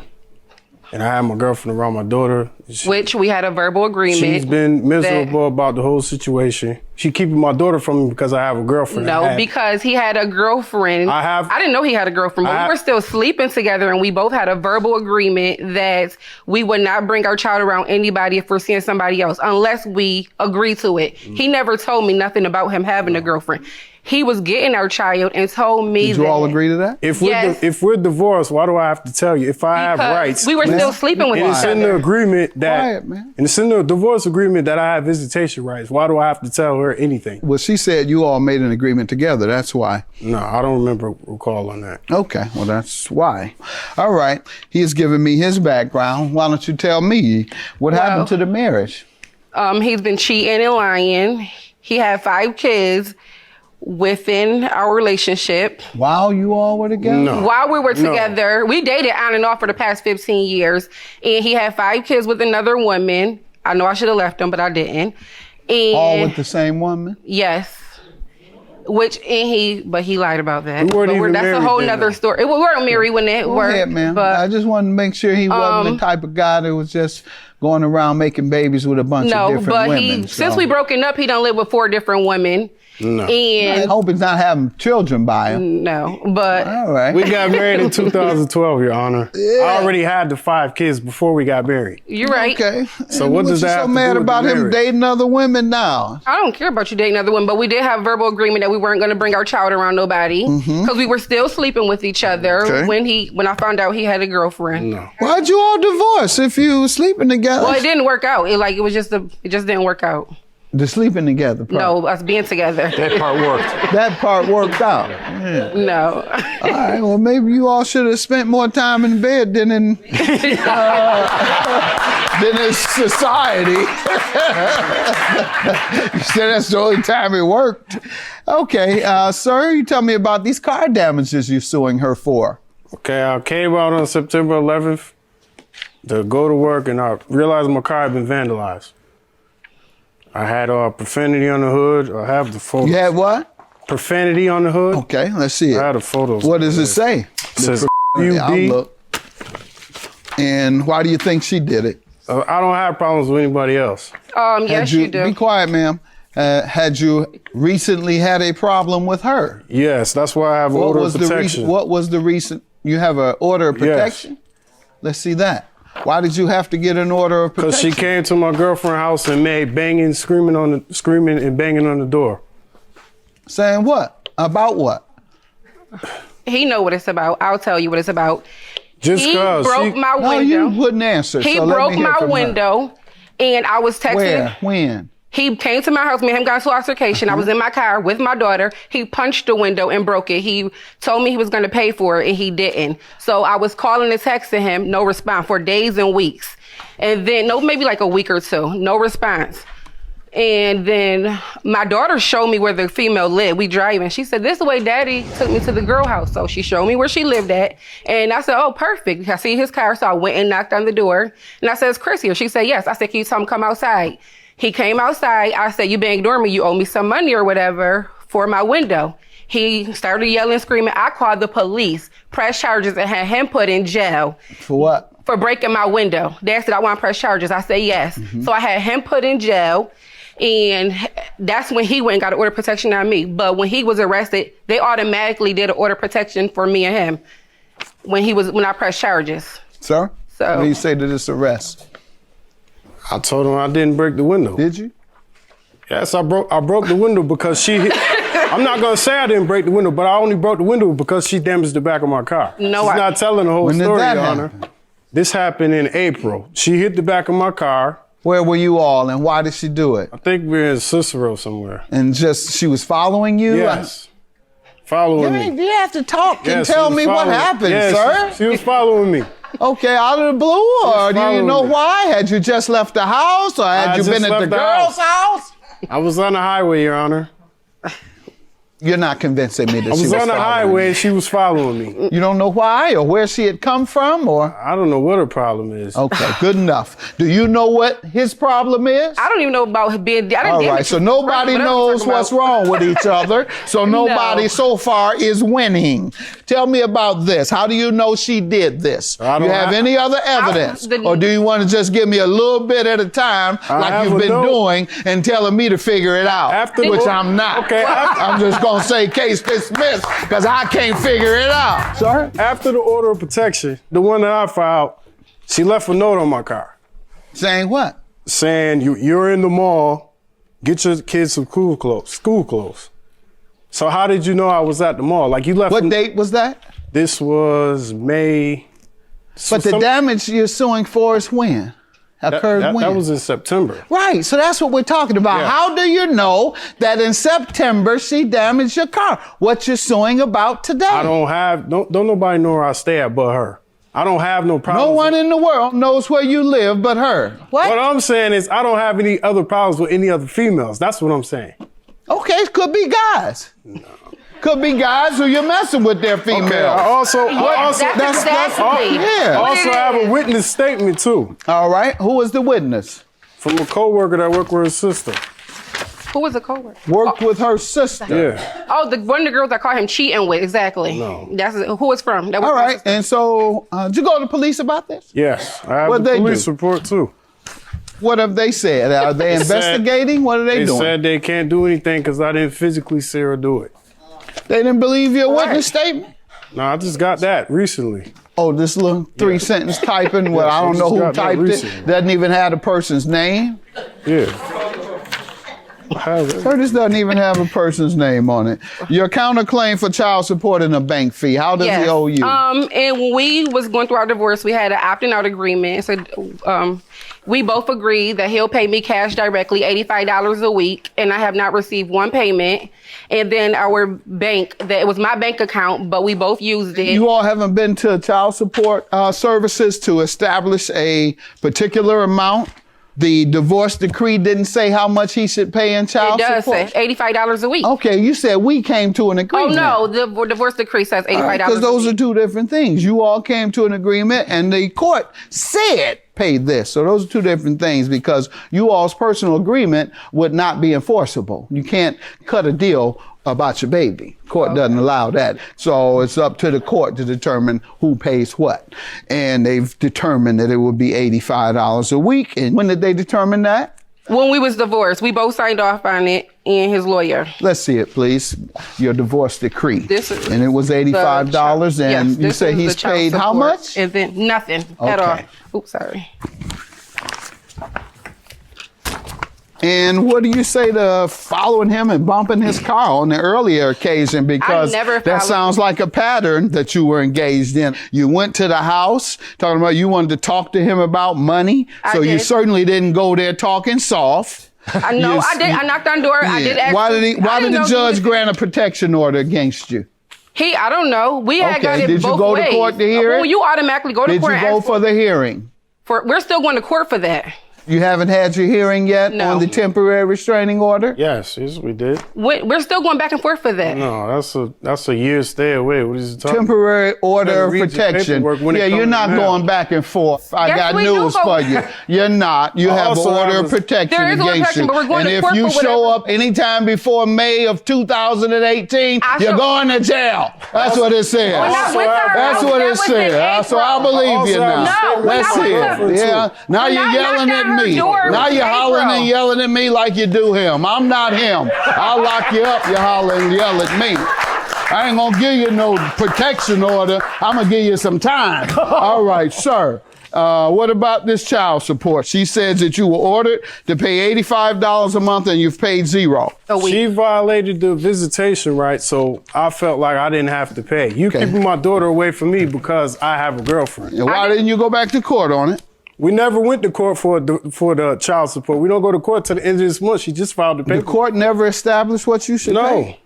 She said it did. No. The lawyer did. His lawyer typed that up. You giving what up? You giving it to me? We both signed it. Yes, it's signed at the end. You never signed an agreement with an attorney? Never signed an agreement with child support. That's not the right paper. Signed the back page. The agreement he signed did not involve child support? It does. It says it right there. He says it doesn't, and I can't read 30 pages. So you pick out those 30. You read it. You read it, 85. It says this husband should pay the wife as it's right here highlighted. Thanks. Hold on. And I'm gonna show him his signature on the back. Right here, it's signed. I'm signed. He's signed, and I signed, and it's dated right there. Okay. And it's signed by the judge. This is a divorce decree. Thus, the husband shall pay the wife and ask for child support, the sum of $4,000 per year, weekly $84.14. You don't remember this, or you can't read? Yes, but what I'm saying is... Why did you say you don't remember it? You say you didn't sign anything. You say you wasn't ordered to pay anything. No, what I'm saying... Do you remember telling me that? Yeah. All right, so either you can't read or you're lying. Yeah. All right, so I think you can read. I just think you're lying. No, so your claim is dismissed for lying. And yours is granted based on what is said here regarding child support. Have a good day. Thank you, baby daddy. Now you can get your... Oh, sorry. Now you can get your daughter. Just stop lying so much. Go get her. Thank you. What? You still gonna keep it from me? No, I'm not. Just don't lie. Man, whatever. Don't lie. You And we still won't gonna be going keep through it this. from me? I would never keep your daughter from Why you. you been keeping it Never. from me all this time? Because you shouldn't have lied. We were No, still because I sleeping had a together, girl, and you boy. lied and had my Nobody- baby around a whole you nother worried girl. about what Don't I'm confuse. doing. I don't want my child confused. How's she gonna be confused? She know who her Because mother she is. see her mother and father still being boy. around. What do you Outta mean? here, fat- That's I don't know. I just hope he step up and do what he gotta do for his daughter. That's it. Nothing. She taking me to child support courts at the end of the month, so that was just an agreement through the divorce. I don't feel like I had to pay that at the end of the day. She violated the order, so I feel like I had to pay. Plaintiff Nakiba Edwards-Sipp says when she met the defendant, he said he was divorced, so they started dating and moved in together. However, Nakiba claims she discovered the defendant was still married when his wife, the co-defendant, reached out to her and called her a homewrecker. Nakiba is suing her ex and his wife for property and emotional distress. Defendants Ryan Lewis and his wife Bianca say they were separated when Ryan started dating Nakiba, but he eventually realized that he wanted to reconcile with Bianca and save their family. They're countersuing for storage fees and emotional distress. All rise. This court is now in session. The Honorable Judge Greg Mathis presiding. You may now be seated.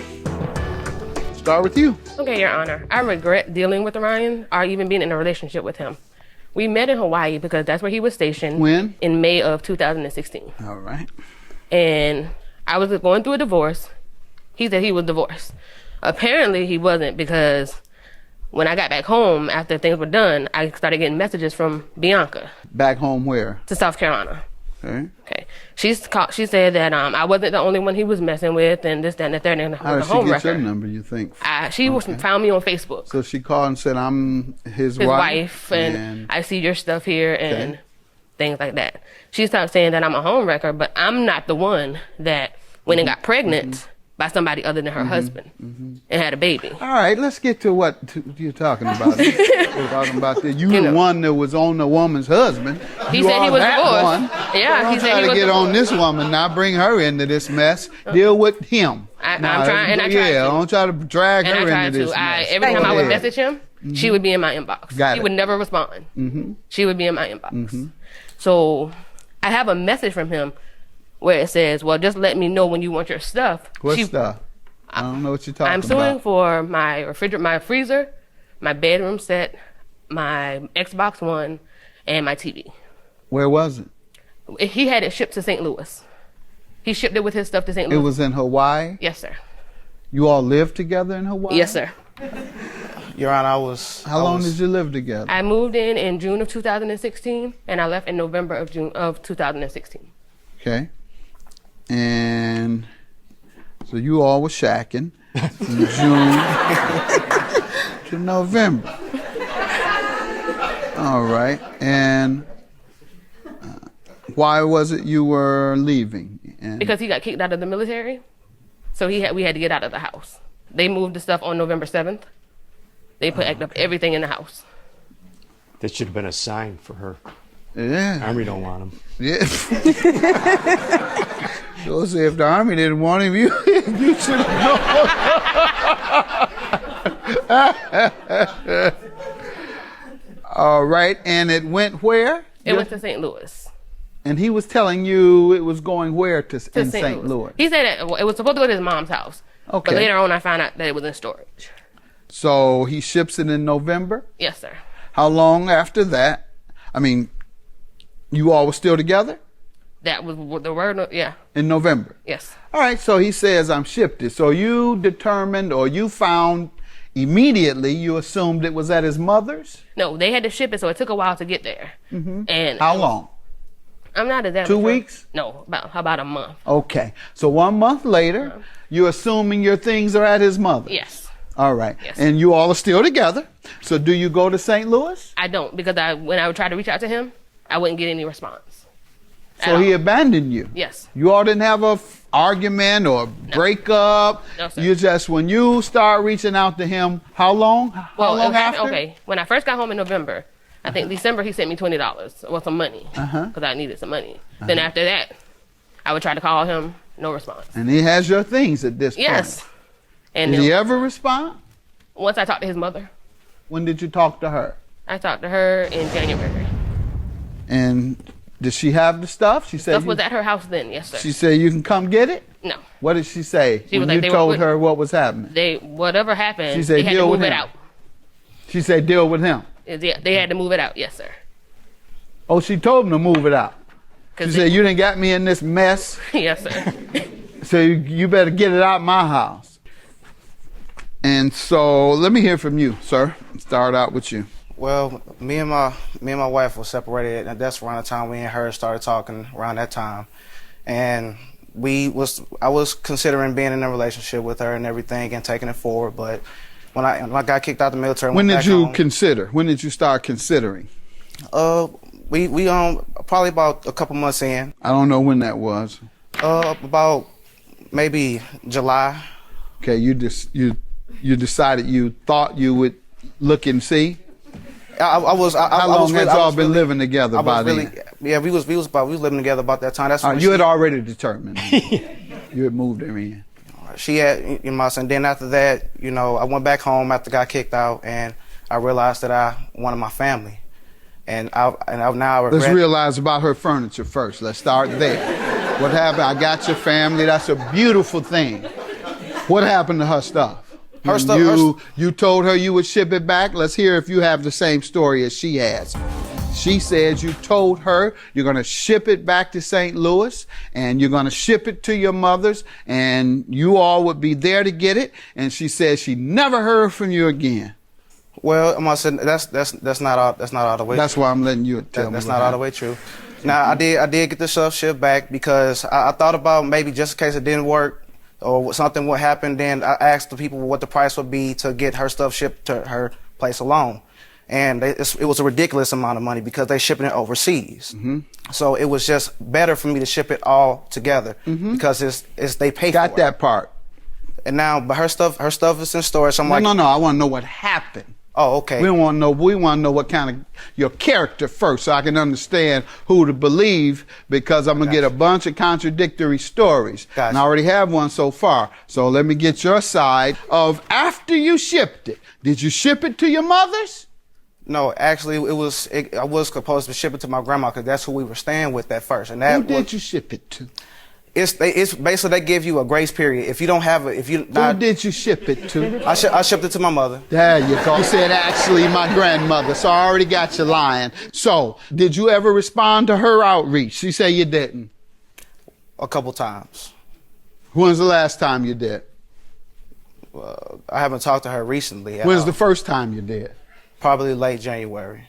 Okay, so you shipped her things in November and never spoke to her again until late January. Yes. How did that come about? Did she have to chase you down, or you decided this time to answer the phone? I answered the phone. And then what happened when, what did she say to you in January? Where are my things? No, honestly, I don't remember the conversation verbatim, but yeah, she basically told me where her stuff was. It was in Who told you where it was? She was asking me where it was, Your Honor. She asked me where it was, Your Honor. And at that point, it was still en route. They said I had made an appointment to get it shipped to my house on February, early February. No, to your mother's house. Yeah, to my mother's house, yeah. So you told her it was en route? Yes. All right, and when you contacted him again, did he respond? No. Okay, when did you tell her where her things were? When they got there, when they told me, they called me. February? They called me in January. I set up an appointment for it to come. It got there in February? No, it got to my mother's house in February. That's what I'm referring to. Yes. So did you tell her, I have it now? Yes. In February, you said it's at my mother's? Yes, it's at my mother's. Okay, and then what did she say? Did she say, okay, I'm going to come and get it, or I'm going to arrange to get it? What did she say? You can have it? Your mama can have it? What did she say? She didn't say none of that. She said nothing? No. She just said, oh, okay. You tell me what happened. He says that after he notified you, you've been calling. You've been wanting to know where your stuff was. You've been calling repeatedly. Right. And when he finally tells you he has it, you just say, okay. And you say nothing else. So you tell me how it went once you found out it had arrived to his mother's. I didn't find out my stuff was there from him when I called his mom. I was like, well, I didn't even know where my he stuff wouldn't still. Right. And then I have messages where I reached out to him and get nothing. And that's up through February? That's up till... No, I want to know about February. Yes, We're at February now. Sir. Yes, where sir. He didn't even tell me my stuff was there. And so then what happened to her property? Then that's when my wife, we both sorted through her stuff because my mom said she didn't want it downstairs in her basement no more because it was taking up a lot of room. So we got storage, we sorted through her stuff, we separated her stuff from our stuff, and we put it in storage. And then that's when her and my wife started talking. So when did you put her things in storage? We put it in storage in April. Okay. And you still hadn't given her the opportunity to get it? No, we gave her plenty of opportunities to get it. What would she say? That's between her and my wife. I ain't no her and your wife. This is you. You didn't drag your wife into this? Oh my goodness. After you then went behind her back and that's between her and my wife. No, it's between you and her. Your wife shouldn't even been here. You shouldn't be standing up here, ma'am, putting up with this junk. Is that between them two? I tell you what, if I ever get into some type of trouble and scandal and got to go before the press or whatever, I'm going to tell my wife, no, don't you come stand with me. This is my nonsense. I don't want none of that. You stay out of this. I don't even want them to know you exist. I don't want them to know how you look. This is all my problem. And I got to suffer these consequences. Don't you get on TV getting embarrassed, standing there with me. Stand up with your own responsibilities. Go ahead, ma'am. So you tell me about you and him. I haven't talked to him. Like, never talked to him I called him one time. I'm like, okay, what's going on with my stuff? He was like, oh, it's in storage right now. Okay. He's like, well, I have to call you back. Okay. And I never heard anything. Never heard anything. No. And you never spoke with her again? After that, no. Okay, $5,000 is your judgment. He took your furniture. You never spoke with him again, and therefore he owes you. Ma'am, you don't owe her a thing. You owe her. You took it, you paid. Judgment for the plaintiff. Your claim is dismissed. I wouldn't believe anything he said. No, I'm talking to him, ma'am. I'm not dealing with you on this. Have a good day. You deal with him at home. It may have been between you guys, but you brought me into it. Ryan didn't bring me into it. You brought me into it because you contacted me first. There are a lot of things that you said that wasn't true. I didn't contact you. You did, and I have the messages. I do too. It says, hi, Nakiba, I'm Ryan's wife, and I see your stuff here. Okay. I have the messages right there. I have the messages too, and we both know that's because I called him and asked him, well, why is she in my inbox? He was like, I don't know why she's in your inbox. Well, like I said, I have the message too, I definitely wish you the best. I understand that, but like I said, I definitely wish you the best of luck. And I wish that God would just be awesome to you, which he always is. So I don't know if we can, but I would like to definitely shake your hand and let you know. Yeah, I'm going to hug you.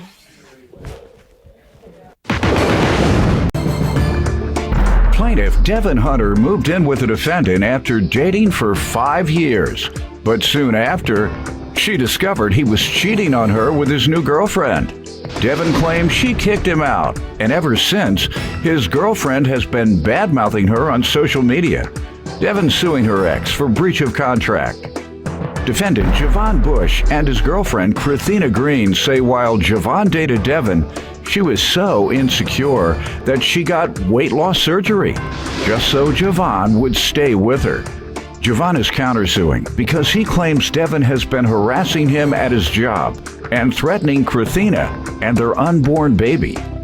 All rise. This court is now in session. The Honorable Judge Greg Mathis presiding.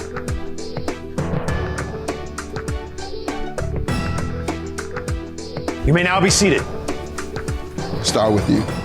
Your Honor, I was 17 when I met Javon. Javon was 21. He was the love of my life. About 5.5 years into our relationship, we decided to get an apartment together. A few months into us having an apartment together, Javon came home with some hickeys, tried to convince me that I gave them to him. Long story short, I go through his phone, go through his email. It turns out that she's the one who gave them to him. And not gonna lie, when I found out, I went crazy. Crime of passion, if you may. I kicked Javon out of the house, had his mom come get him in the middle of the rain, and I was upset. And to this day, his girlfriend is disrespectful. She talks about me all over social media, and I just want what I'm owed. How did his girlfriend become involved? You say she's been a headache ever since. Why do you have to communicate She talks with her? about me on social media. If I come to Javon asking him where my money is, she chimes in. She calls my phone. She talks about me on her social media. Okay. All right. The internet stuff. Yes. All right. That's getting everybody in trouble. Right. Okay. So in July 2016, Javon was in between jobs. Therefore, he wasn't paying the agreed upon half rent, half utilities. That went on for a few months, and I just got sick and tired of it. I was tired of carrying a grown man financially. It was exhausting. So I had him sign a promissory note in November. Okay. Well, before we get to the details of the agreement, let me allow him to give some background. Sir? I can admit to the cheating. I did that. This is my current girlfriend, Cree. I feel the only reason we're here today is because Devin she's bitter, she's jealous, she's insecure, she's obsessive, she's insecure. While we were together, she had a weight loss surgery to keep me interested, to try to keep me with her. How do you know that? She told you that? Yes, sir. She told you this is why I'm having weight loss. Yes, Your Honor. We had those discussions, Your Honor. That's new. We had those discussions. We had those discussions. She didn't think you liked full-figured women? Oh, you didn't like full-figured women? At that time? Yeah, my guess is as good as yours, Your Honor. You say y'all discussed it. What do you mean your guess? You don't have to guess. If you say your woman told you to be attractive for you, I'm going to have weight loss surgery. That's what you said. Yes, so sir. that's what my question became. Why would she say to be attractive to you, she needed to lose weight? Because if you like full-figured women, she didn't need to lose weight to be attractive to you. Yes, sir. Thus, is that your issue, full-figured women? Obviously. Because you've clearly changed your mind. My wife was full-figured. Yes, sir. I've always Yes, liked sir. full-figured women. So I hear that. I'm not trying to say anything negative. No, yes, sir. You know, I don't want to stick either. A wife, I done told her, you keep losing weight now. Don't take a joke too far. All right. So we just want to clarify that, sir, because you sound like you're trying to drop a little lug on this woman. He's trying. But I'm defending her. You see, he got the right one. Got the right judge today. Go ahead, sir. So all that nonsense that you talked about, but you all broke up because she was going through your things and discovered you were involved with another woman? Yes, sere. Okay, 5 years, you just didn't get caught. Well, I mean, if y'all were together 5 years before that. If you ask me, we were together before we were officially together. We were friends, like, you know, with benefits or whatever. Oh, my goodness. We were together really like 1.5 years, 2. Oh. I won't even say 5. Oh, that's new to me. What about the 5 Christmases and Thanksgivings you were at? Like I said, friends with benefits. He was my brother's friend, Your Honor, and It's that easy. And that's how we met, and my brother stopped talking to him. All right. So give me the details of the rent. I've heard you say that you all signed a contract together. Yes. Or just with you, or did you all sign a lease together? We have a lease, yes, and Javon was on the lease. Both of us were on the lease. We had an agreement to split the utilities and the rent 50-50. In July, Javon was in between jobs, so I had to start to carry him. Imagine my frustration being 4 years younger than this man and having to carry him financially. In November, I got fed up and was like, you need to start pulling your weight. I wrote up a promissory. Had he been looking? He had got a new job, but it just took a while for him to get paid. And then after that, I don't know where his money was going because it wasn't going to no bills. So. But you sound like you said you put him out because he didn't have any income, but he at least got another job. No, he got another job, but he still wasn't paying the rent. He still wasn't contributing. He could have? Yes, could he have contributed? He could have contributed, yes. All right, but he was popping his money off. Yes. Strip club, other women, wherever. You don't know. Right. Didn't come home. Exactly. All right, so. In November, I had him sign a promissory note, which I have for you if you would like to see it.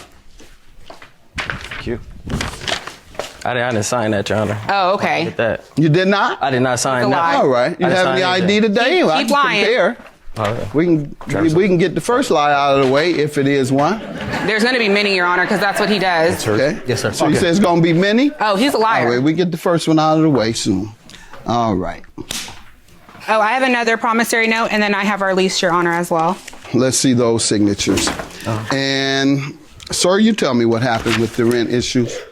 Well, like I said, I was in between jobs. I had gotten a job as a security guard That I got him, Your at a Honor. hospital. I got I a took job the at test for him. No. I did, She Your didn't Honor. take no test from me. I bought his clothes to go. I had to go took to the test. I paid for the security card. I had to go to the security office to take the test. She didn't go there. I did. I had to go but to the office. test for the application, I who went to filled the out his office. application. There that is was no me. test for that. It's just the You're a lie. application. You wouldn't know. You didn't even fill out your own application. There is no Keep test going. for that. It's just Keep the going. application. Keep Like I going. said, no test, just Keep the going. application. Go ahead. So you fell on hard times Right. and you took and when I got the job, when I started making the money, I wasn't making enough. I admit I wasn't paying, the bills and all that. I was putting groceries in the house and that stuff, but I wasn't making a whole Your lot. Honor, if I got weight loss surgery, what I need to eat for? I didn't do none of that. What I need to eat? Everybody got to eat to live.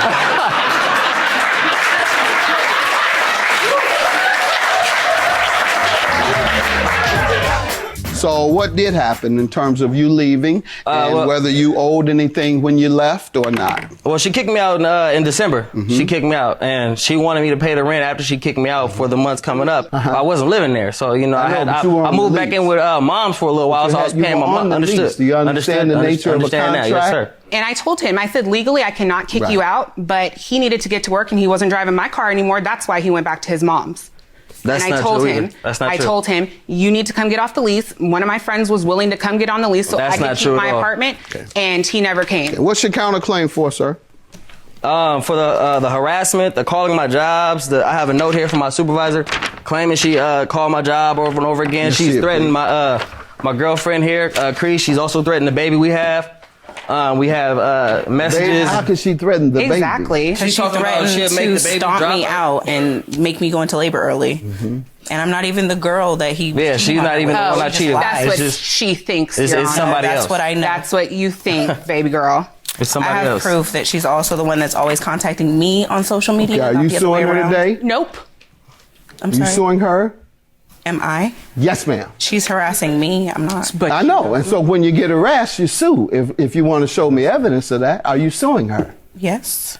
All right, how much? I didn't see your name down here. Well, he is. I don't see your Irrelevant, name. Your Honor. Both of us. I'm Irrelevant. I was just saying he is, but she's harassing both of us. I'm He is? witness. Yes. All right, She's yes, Your relevant. Honor. Yeah. Okay. That nonsense between the two of you all, that's a separate case. What I'm dealing with now is between the two former co-tenants, if you will, and boyfriend, friends with benefits, girlfriend, whatever the case. I believe it was close to fiance. That part. Right, frankly, that's what it really was. Now, if you really want to get involved in this, I'm going to tell you what it was. I wouldn't say that. I wouldn't say that. I don't know if he had been back over there, to be honest. It was never close We to don't that. know if he's been back over there, to be honest. we can She's pull so those up, mad. too. He been back over there, hasn't he? Oh, he tried. Thank you. While he was laid up with her. While he was laid up with her, Your Honor. When I was at my mom's. I was When I was at my happy mom's. to get rid of the bum. I got None a of that's boss. true. I'm not worried about None it. of that's true. None of that's true. All right, ma'am, did you make calls to his job? I know the collections agency made calls to his job. She It did. wasn't me personally. He She did. can't prove it. I Her don't know. numbers I don't are- even know the her job numbers are number. I don't even believe he worked because She he did. wasn't paying me. It was her, Your Honor. I don't know. I wasn't getting no payment. How I know you work? And as far as the job, they work at a hospital that I'm a member at, so it's really not harassment because that's my right. That's all right. To be clear. He said he explained to you that it was a business and no personal There we go. phone calls are allowed. That wasn't to me. I don't know if he talked to somebody else pretending to her. be me. It wasn't me. Prove it. I couldn't get You her got the exact telephone number log? because we had to clear it and they wouldn't allow that, so Oh. I did what I could. Are you familiar with Jeremy White? Nope, never. That's Your my Honor, supervisor, When Your I Honor. tell you I've never spoken to a Jeremy White, I have no reason to lie to you. I know if I wanted to harass them, I would have. That's my supervisor. This is an easy way to resolve this entire case.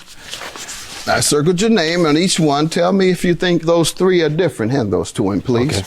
Those three signatures, do you think they're different? Or do you think they're all the same? I believe they're different. So you never signed not one I of didn't those? sign none of this. So you've never signed anything then? I haven't signed anything. You didn't even sign the lease, huh? Look at that. What a Hold lie. on. Pardon me? I did. I signed the lease. My That's name was the on the lease. there. Yes. That's what I handed you. One of them was the lease. Okay. I Yeah, agree. so you did sign Right, one. but they don't look similar to each I said, other. did you sign any of them? You said no. Right, And then I remind you about your lease. And then you said, yeah, I did sign that. Yeah, you got rid of him correctly. Your Amen. claim is dismissed and Amen. yours is granted. Have a Thank good you. day. That's right. Pay me my money. It went different. Good luck. Good luck. How you gonna send your man a care package? Oh, free Fetty, yes. Worry about yourself. Why don't you send the your man best a thing care about package? him will always be me, baby girl. No, Always. not so much. Always. Yeah. I raised him. Say thank you. Your boyfriend's locked up. Thank you. Your boyfriend's locked up. I'm sure you're better I'm irrelevant. I'm irrelevant. But you know my life. But you know my life. I'm bitter, and I'm. You wanted this. Anybody can nut in. Anybody can get nutted in. You're not special. Plaintiff Jawan Freeman says after he started dating the defendant, he encouraged her to pursue her singing career. But he claims the first time he missed one of her concerts, she spent the night at a friend's house and ignored his calls. He's suing her today for breach of contract and legal fees. Defendant Angelica Rodriguez says 4 months after she started performing again, her relationship with Jawan became rocky because he started neglecting her. And then he tried to propose to her with his ex-girlfriend's ring. She's countersuing for unpaid rent. All rise. This court is now in session. The Honorable Judge Greg Mathis presiding. You may now be seated. Go right ahead. How you doing, Judge? I met Angelica over Facebook dating. We started to date, started to develop a relationship. Over time, I was doing nice things for her, buying her flowers, taking her on nice dates, took on a few trips. As we continue to, I encouraged her to, kind of pursue her music career. So she started to sing, started to do little events. So the first event I couldn't make it to, I called Angelica and she said she was home, but then she wasn't home. So I went to her house and I'm just like, hey, you say you home, where you at? So she's like, I'm at home. I was like, well, come to the door then. And she was like, well, what are you doing? I was like, I'm at your house. I'm going to take you to breakfast. This is the first event I couldn't make. Where you at? She was like, oh, well, I'm not home. Over Drake's? Go ahead, I'm sorry. Yeah, I was like, she was like, I'm not home. I had to go and take my daughter to get her hair done. I'm like, well, when did that happen? Because I've been at your house waiting for you because, I was trying to surprise you. So after a few minutes, now, I was calling her phone. She wasn't answering my calls. And because we, wasn't nearly close as we wanted to be, as far as like living, we used to FaceTime all the time. So she didn't answer my call. So I'm like, why is she not answering my call? So I pulled a little something out of the trick book. So I called her from a separate phone and I called her business line. Little to behold, Angelica answered the phone. Hello? And I'm like, hey, where you at? And she was like, oh, I'm on my way to, get my daughter's hair. She started like that? Yeah. So I'm like, okay. She was like, well, what are you doing? And I'm like, why did you even question me? Like, this is not even a problem. Like, we've been kicking it hard for like the last few months. Come to find out, she finally admitted that she spent the night at a friend's house. And she was like, oh, well, I slept on the couch. Drake? Hey. You say, see, I've been right all along. Probably the lover boy. What city?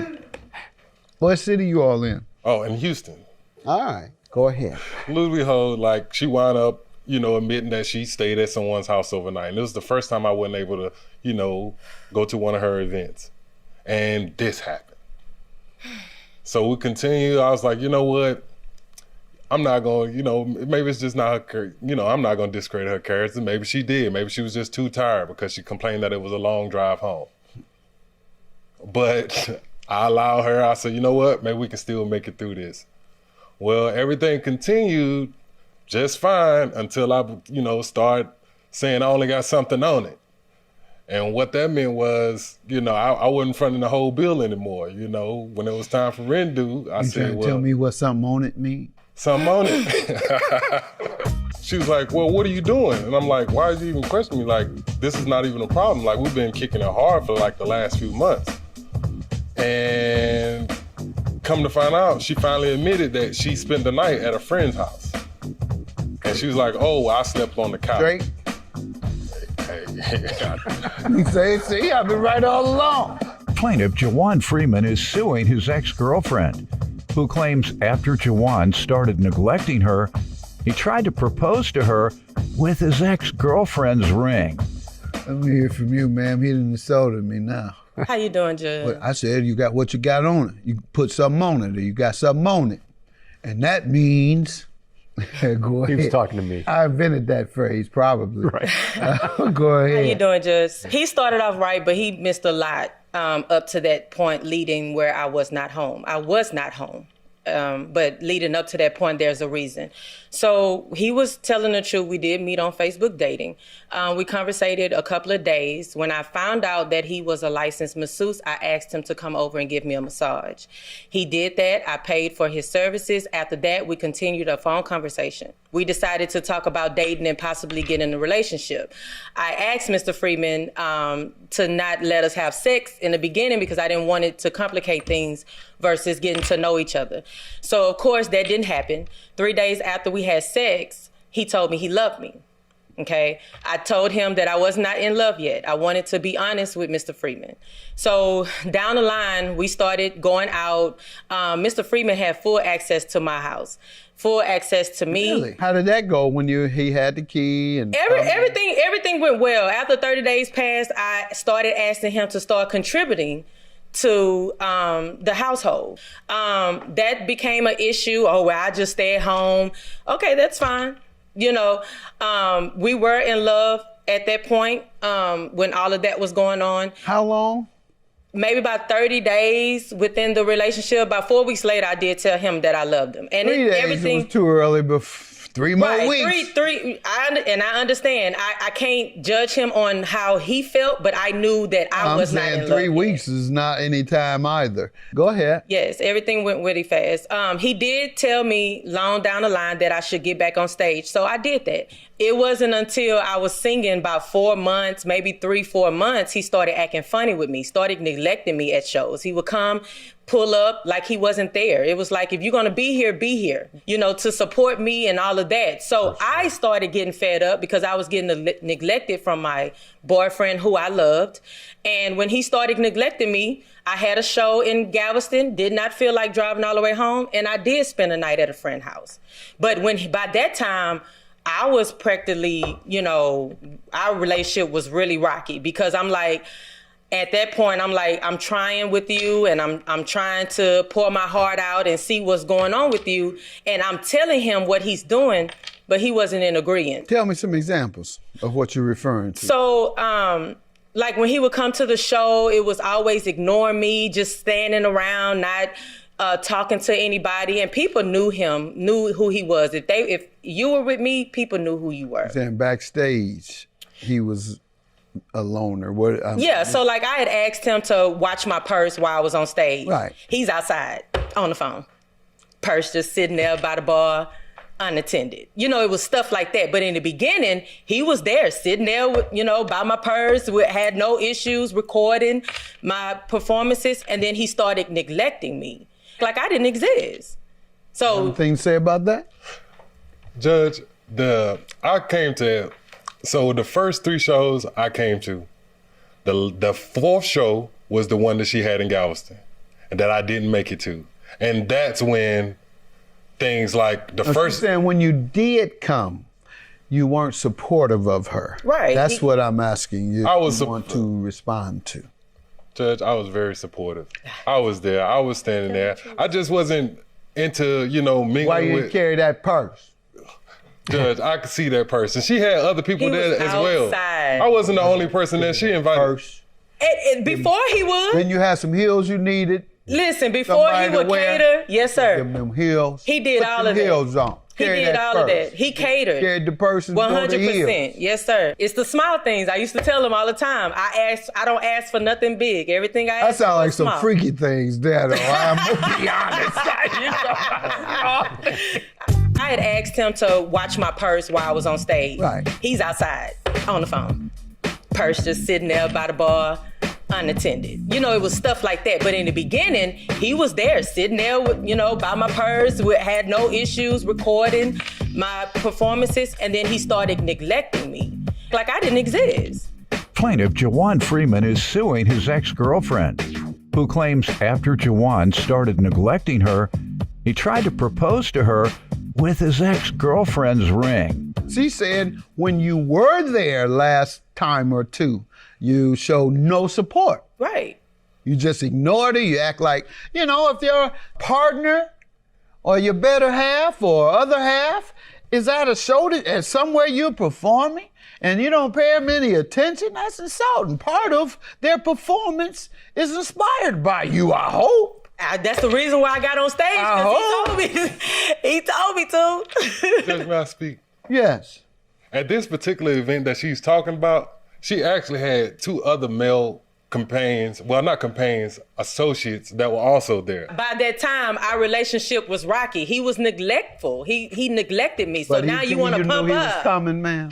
No, sir, I did not. He came to the show unexpectedly. He came to the show unexpectedly because by that time, our relationship was very rocky. We're talking about, give him specifically what the date and time you're referring to, or the venue, or the event, because he's playing crazy.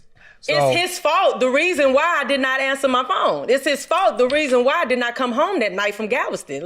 It's his fault. So I don't understand why he's acting like he's not the cause of me not coming home. Our relationship was done. Sir. If she loves you and you're her man, this is your woman, that's very disheartening. Right. And she I needs that support. She needs to be able to feel that she's succeeding. Yeah. And if nobody else can tell her she's succeeding, you should. Even if it's a lie. You may not think she can sing at all, but you better not tell her that. At one point, he was my #1 fan, but then he started tripping, and our relationship was going downhill. And I did everything in my power to try to make the relationship work. I belittled myself to try to say, okay, well, what is it that I'm doing when I'm giving you full access of me in my life? And I felt like I did way too much in the beginning, even trying to make him feel appreciated and everything. I was doing a lot to the point where my family is like, what is wrong with you? But I was in love with Mr. Freeman. I was willing to marry Mr. Freeman, but he ended up giving me a ring from his ex-girlfriend. Right after we got my ring finger sized in Florida. Then he pops up with a ring pulled out of his backpack trying to put it on my finger. No respect. How you know that's from someone else, for someone else? For someone else, it stopped right here at my knuckle. Was that ring from another woman? No, it wasn't. It was from a previous relationship he was with 2 years ago. Yes, it was. Brand new ring. And it did not stop at her knuckle. I don't believe you that you pulled out of a backpack. It was a brand new ring, no receipt, no nothing, no box. You just put it out your backpack. That's a great proposal. Who gives the receipt? But is that a great proposal just to pull a ring splat out of a backpack? I wasn't proposing. So what you put the ring on my finger for? And then it was too small. It wasn't too small. It wasn't too small. Now you're really talking crazy. Yeah. You put an engagement ring on her finger and you weren't proposing. It was set up to be like a promise ring. And that's what, because we had already talked about, getting together, and she described what type of rings you want. And she said the ring was beautiful. It was, but it was too small and it wasn't mine. I had to tell him, the ring is beautiful, but, it wasn't for me, and you didn't buy it for me. It was too small. And we just sized my ring prior in Florida. You just got the size wrong, or the jeweler may have gotten it wrong. I don't believe it's that low. I just don't. I don't know, though. You won't support your woman when she's there and trying to come up, and she wants to impress you as well. When my wife Linda comes sit in the audience, I need to feel this positive vibe from her, because she means something to me. Right. If she didn't mean anything to me, I wouldn't care. You can come and look crazy at me. You don't have to give me a positive vibe. Nothing. All right, you my wife, fine, whatever. I don't care. Let me do my thing. No, you're my wife. I want to impress you. And I want you to show me support. And I know that to be the case with most people, because I believe her. At least on one of those occasions, you did that. And that's a lack of respect and dignity to be at your woman's show. You haven't been to a whole lot of them because she hasn't had a whole lot of them. And you outside on the phone doing everything but showing her support. So she look in the audience. I look in the audience now sometimes just for friendly faces. I don't know, though. You won't support your woman when she's there and trying to come up. And she wants to impress you as well. When my wife Linda comes sit in the audience, I need to feel this positive vibe from her. because she means something to me. Right. Plaintiff Jawan Freeman is suing his ex-girlfriend, who claims after Jawan started neglecting her, he tried to propose to her with his ex-girlfriend's ring. All right. $2,377 for what breach and legal fees? I have some evidence. We had created a promissory note. About what, though? Tell me about the loans or whatever the fees result from. So, again, Miss Rodriguez was going through her business, and her business, had a tough time. So her account got hacked, and instead of, allowing her to go and get like a payday loan, which had like 1,400% interest, I was like, I have the cash available. You can just borrow from me and just pay me back, no interest, just pay me my money back. And she agreed. And I said, we can have a promissory note, and, we'll write it up, and then you could just pay me. I'll give you some time to pay. Gave her 6 months to pay. I said, you'll pay me back January 1st. She was like, all right. And she signed it. When did you guys break up? Officially broke up in September. Okay. And when was the promissory note signed? The promissory note was signed in July. July 21 signed. So you all were together and everything was fine. We were breaking up. It's the only reason why he pulled out the promissory note. And he told me he wasn't leaving my house until I signed the promissory note that he wrote out at my table. Did you tell her that? Yes, sir. Okay. He was like, oh, well, we need to write out this promissory note because you owe me money. And so I signed it so he can leave. You didn't borrow any of it? Is that what you're saying? No. No, it was given. We were in a relationship. Yeah. He gave that money to me. He didn't start that, pay me back stuff until I told him I was done, because I wasn't trying to go through the odds and ends with Mr. For the money before July? No. That's what I'm asking him. I don't have any written evidence. Do you have any evidence at all where she says, I'm going to repay you? Other than the promissory note, I don't have any evidence. He don't. Okay. And can I add something? Because you have admitted it was under duress. Right. Can I add something? I do have evidence of us having a conversation in January. In December 3rd of 2021, I asked Mr. Freeman would he like to go to a concert. We went to a 90s concert together, me thinking that we can rekindle whatever it was that we had. Maybe let's just see, this is our last straw. Let's see what may happen. Went to the concert. Mr. Freeman walked in. We holding hands like everything is good. And then he falls asleep in the concert. And I have video of that. And then after that, we didn't speak to each other anymore until January, which I have here. The conversations of he missed me, he's looking at videos, reminiscing of relationships, miss you, us hope all going is back well. and yes, and I'm telling him I miss him as well, just going back and forth, reminiscing. I invited him to my house. We had a conversation. We were intimate, and then 2 days later, I was served papers. Not one time did Mr. Freeman served papers about the lawsuit today. Yes, sir. Not one time did Mr. Freeman come to me and say, "Hey, let's talk about this money. Let's talk about anything." You just go like you've been begging for the money all this time, and you just go to the courts and file right after you just left my house. Sir, is that true? Sir, that's not completely true. That is.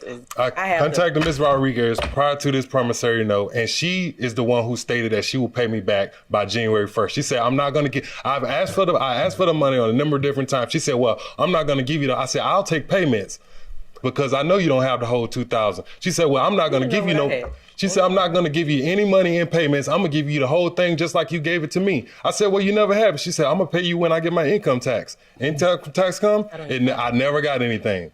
So I'm like, okay, well, now you already know. Before or after you went to the concert and got intimate? This is before. All this, what you're referring to, went away when you went to the concert and a few days later became intimate with her, or? No, sir. We only had one conversation, which is when I told him the first time that I was done. That's when all of this come out. Oh, you owe me money, you owe this. Now, if we owing money, then I need the money back that I spent on Mr. Freeman for Father's Day, the trip to Colorado that I took him on. So it's like, since we're talking about from giving somebody cash. thousands of dollars at one time. I get That's it. a lot different. I get it, but he wasn't talking that until I said that I was done. Plaintiff Jawan Freeman is suing his ex-girlfriend, who claims after Jawan started neglecting her, he tried to propose to her with his ex-girlfriend's ring. When is the first time, once again, you heard him mention you owed money? What month and year? That was the day that that was in July, when I told him that I was done. First time? First time, and that's when he made the promissory note. When had you mentioned it earlier? The first time it actually, when we were still actually in a good relationship, she received some money from the IRS, and she opened up a Navy Federal account with the check that she got. She's like, oh, here's your money right here. I can just give it to you right now.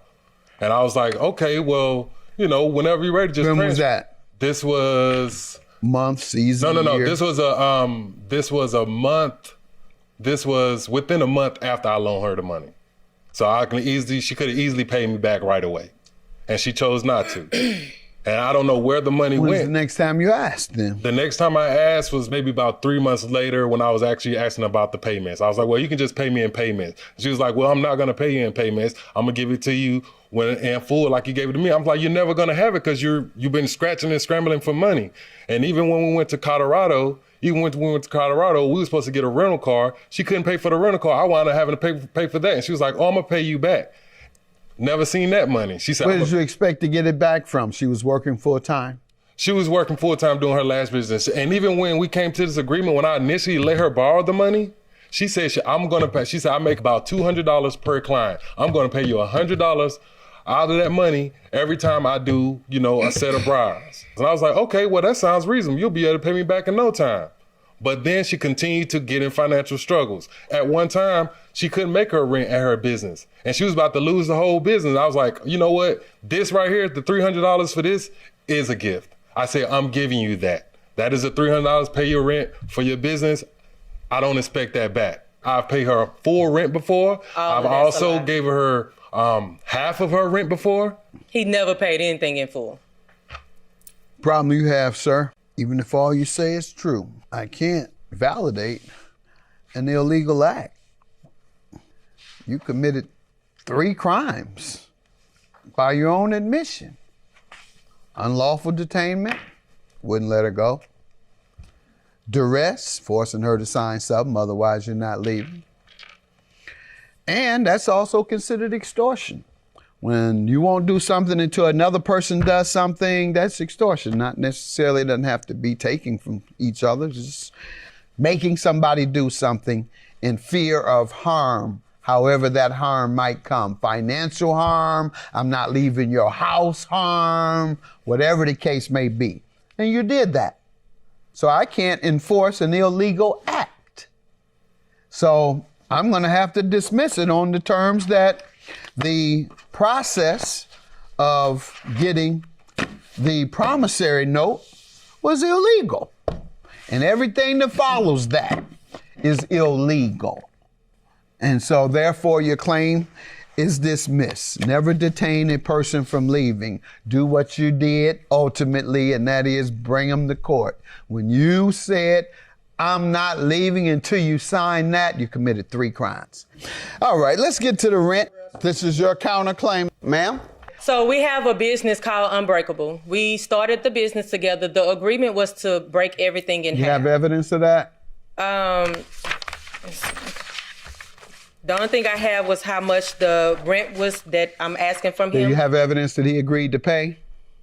Of the... Anything. No, I don't have my LLC. All right, and do you agree you agreed? Well, I don't agree with the fact that... How much you agree you owe her? I don't agree with... I don't well, owe her then, anything. that's all I'm asking, So we sir. didn't have a good day. That's my together. judgment. You don't have evidence. He denies. Your claim is dismissed for engaging in a criminal act to extort her.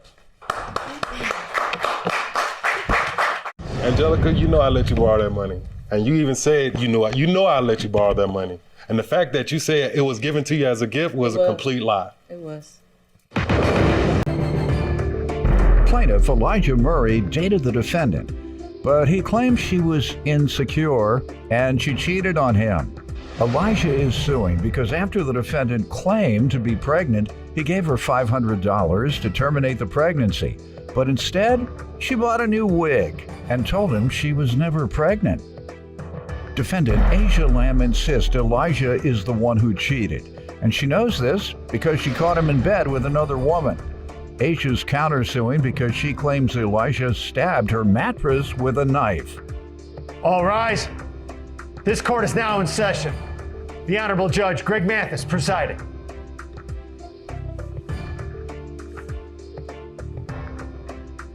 You may now be seated. All right, start with you. Well, we've been knowing each other for a minute. I've been knowing her since like grade school. We met back up in like March of this year. Started talking. We made it official like April 24th. Okay. Maybe like 2 months ago. How did you make it official? Took her on a date. Asked her out. On the same day, I asked her to be my girlfriend. Okay. So let me back up. Okay. These young folks throw me off. So if you do everything that a girlfriend does and a boyfriend does, you do everything. And you do it for like years. Might even move in together. But you never said, will you be my girlfriend? So unless you say that, it's not official. Correct. You can do everything but those words. You got to have those, otherwise, that's true. Huh? Okay, I guess my sons and everybody else, these young folks, all right, that's their way of life. All right, I thought it spoke for itself when you're doing everything under the sun. Oh, it used to be. Yeah, it used to be. Well, we would ask too, but not trying to be funny, that might stop at age 10. But now it goes up into the 30s. So I'm not being critical of you young people because I hear young folks into their 20s and 30s. Yeah, we were dating. We were seeing each other. We were sleeping together. We've lived together. But that's not my girlfriend. How do you say that's not your girlfriend? We didn't make it official. What does official mean? I have to ask her. She has to say yes. Anyhow, I'm just trying to understand the mindset of you all's generation. It's just interesting. That's all I'll say. Y'all doing everything under the sun. But get to ask that question. All right. That's good to hear that you all are still operating in a formal and official and a respectful way. That's respectful to her. Yes, sir. Don't take her for granted just because y'all doing everything imaginable. Give her the respect and the dignity of saying yes to that question. I'm with y'all now, seriously. I'm not trying to be funny. If you're looking at it as respect, I'm with it. Okay. All right, and that's kind of what this is. Yeah. All right, so I'll go home and apologize to my son, and I'll apologize to all the other youngsters that I've ridiculed for doing that, because it's about respect. Yes, thank you. Most definitely. See, nobody else told me that. Now I get it. All right, I'm gonna leave y'all alone. All right, so you asked her to be your girlfriend in April. Yeah. All right, and how did that work out after? It went good. It was actually pretty cool for a minute. It was really good for a minute. Then, like, as time went on, it was like insecurities and infidelity problems. I even kind of think she made up the pregnancy. There was just a lot going on. I want to say in August, she told me she was pregnant. Okay. We talked about it, wasn't ready. So I gave her the money to terminate the pregnancy. A week later, she comes around with a new wig. Before you finish that story, let me give her a look. And I got to digest what you about to tell me first. And hopefully it's not what I'm thinking. Ma'am, you give me some background on your relationship first, up until the point about your pregnancy. Go ahead. Okay, so everything, as he said, it was good. He asked me out. He asked me to be his girlfriend. And like he just started cheating, like out of nowhere. It was females. Like he would have sex with multiple females, no matter how they look. Can I object to that? Objection, Your Honor. That is not true. I don't agree with that at all. That's not true. Yes, it is. No, it's most definitely not. Okay. Tell me, how do you know? What did you see with your own eyes? I hacked his Facebook and I seen the messages. Did And he you kept know on that? trying to delete them. Did you know she hacked your Facebook? She and can has say hard evidence? She can say she did that, but she knows she ain't do that. She can't have my Facebook. She ain't going to my Facebook. She lying. Then how do I know? I don't know what you making up. You lying to me. I ain't. That's what it seemed like. All right, Elijah. All right, Asian. Did you all have conversations about it when it happened? Yeah. I don't know why he trying to act like he delusional. Right, y'all acting like What this is the first conversation time do we you have? talked about it. Elijah, let's be for real. Okay. You did say there was infidelity in the relationship. That was part of your testimony. Yeah, but not with me, shoot. Oh, you called her? Yeah. You hacked her Facebook? I got her Instagram page. You feel me? She gave it to me. I ain't give her my social media. She gave And me what her does Instagram it say on the Instagram page to implicate cheating? Your Honor, it was dudes all on her phone. One dude texted, why you keep playing on my phone right in front of my face? She texting the dude, playing with the dude all in my face like I'm dumb. Remember that? Yeah, but that was after he cheated. He deserved that, if anything. Let's get to the other parts of the relationship. He was a cheater, you claim, and you were a cheater, he claims, and you agree that you cheated after he cheated, or at least But we you wasn't were together. giving the impression that you were. All right, and so was there any arguing and fighting other than that? Yes, Your Honor. One time I had came home from work and I caught a female inside of my bed with him. And when I confronted him about it, like we got into a big altercation, he messed my mattress up and he tried to make it seem like it was my fault. Okay, that's your counterclaim. Yeah. All right, and when and why did you all break up? Because he kept on cheating. We broke up. Hey, tell me the last time. Was it that incident? Yes, that you're was the talking last about? time. Okay. I caught her. I came home early from work and I caught her in my house and they was doing it. We was seeing each other. We was sleeping together. We've lived together. But that's not my girlfriend. How do you say that's not your girlfriend? We didn't make it official. What does official mean? I have to ask her. She has to say yes. Defendant Asia Lamb is being sued by her ex-boyfriend, who claims Asia lied about being pregnant. Tell me about the $500. She told you she was pregnant. You all determined that you were going to terminate the pregnancy. Correct. Like I said, a week later, I see her. She got a new wig on. I'm trying to make You sure. had given her the money. Yeah, no, I already gave her the money. Right. I already gave her the money. A week later. Hold on. After you give her the money, certainly y'all talked about it after you assumed that the procedure had occurred. I mean, we talked. The last conversation we had was when she told me, like, we had the conversation about us not being ready to have a child. Yeah. So I mean, we Were y'all wasn't- living together? No. Okay. So you give her $500. Did she have a date that she was going to have the procedure? Yeah, she told me she did. She told you had a specific date. You give her $500. That date comes about. She told me she went.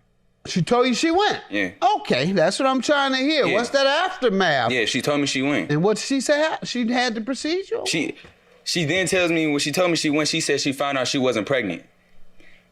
Okay, where's my money that I gave you for to terminate the pregnancy? She gets to laughing. What's so funny? Like, where's my money at? I got a child of my own I gotta raise. So you taking money out my child's mouth type of deal. I don't mess with that. I just want my money back. Like, she laughing about this wig. I'm like, so where'd you get the wig from? That's what I got. Yeah? Okay. That's cool. That's why we here now. I just want my money back. That's all. What do you say to this, ma'am? That's not what happened. So Then what basically, I told him. So I went to the appointment and the pregnancy test, it was positive. But when you go to the appointment, they give you ultrasound and all that other stuff. So I got the ultrasound and it came out that I wasn't pregnant.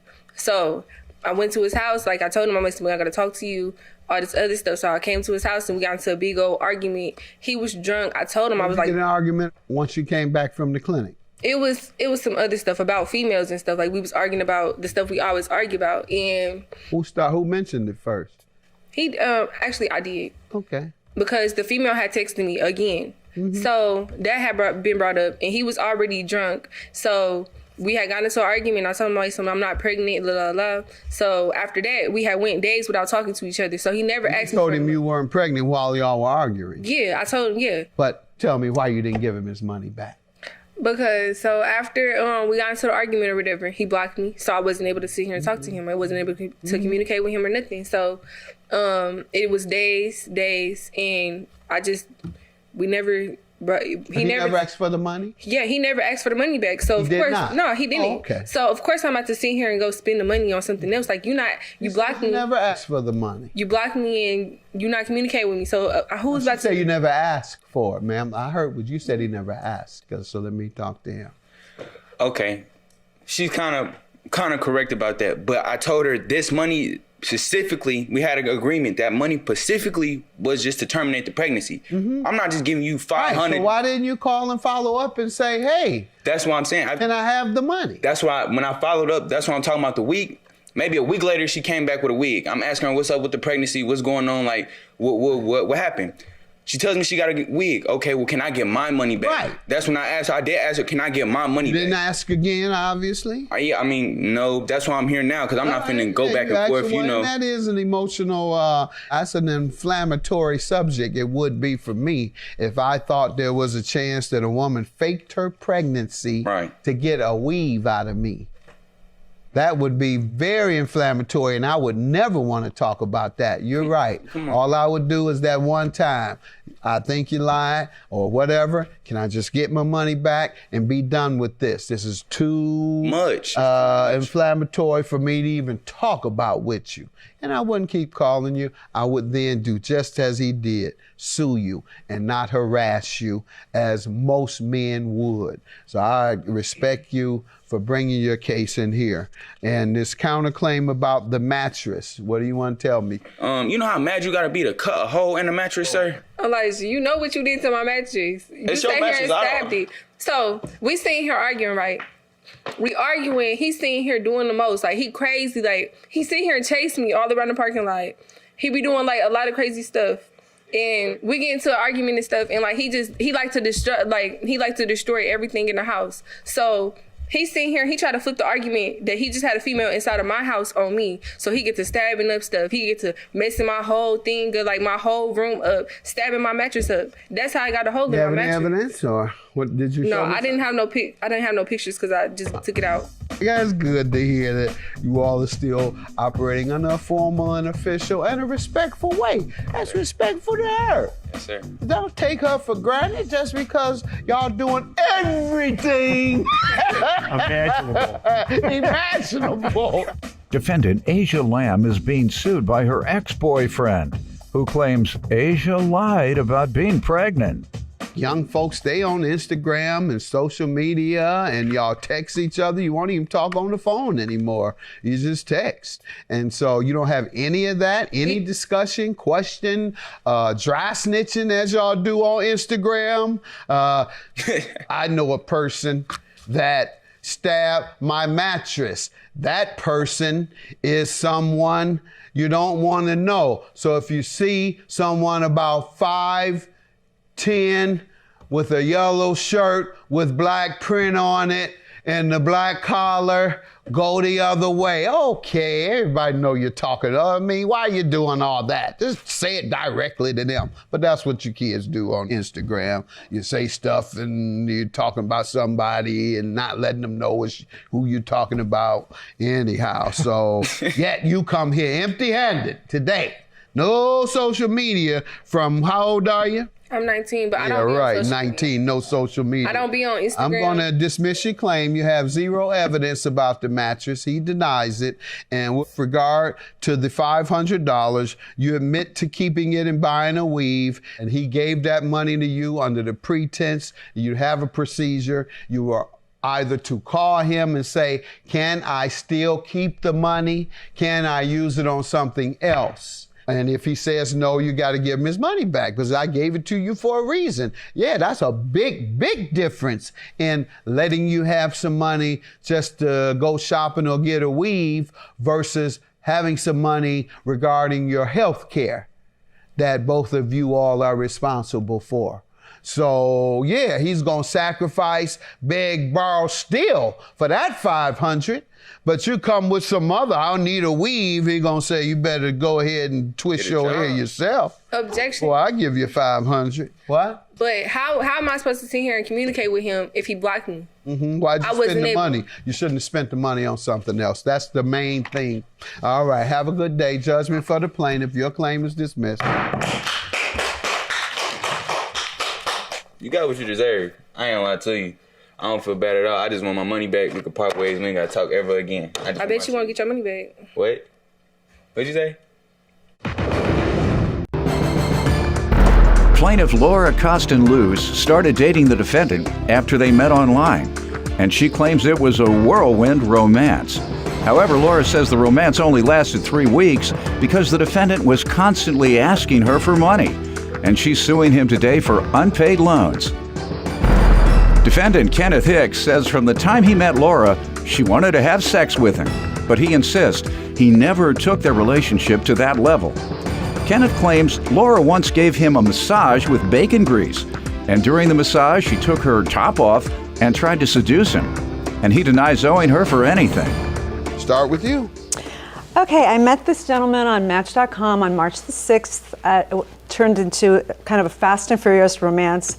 Everything progressed very quickly. The first time I met him, he gave me this penny actually has a heart out of the center. And he said he wanted to give that to the person that would fill the hole in his heart. And he also I know, oh, it's right. Then he also gave me the silver cross that said, God loves you, because he was talking about, his strong Christian faith. So. You still seem impressed. Well, no. Oh, okay. Not anymore. I was wondering. But go ahead, I'll let you. Maybe I was wrong. impressed when I first met him. He's good looking, he's very charming, and we just had so I thought. You should look ugly by now. Seriously, man. Yeah, maybe he didn't beat you out your money. Go ahead. So, how was your relationship? The relationship was very romantic. It got sexual very quickly. I met his mother, I think within the first week or 10 days. He talked to my mother on the phone. He was spending the nights with me. We were having dinner together. It was like he just basically moved. How long did you all stay together? Not long. This is a 3-week whirlwind. How did it end? Why? He started asking me for money too much. How often?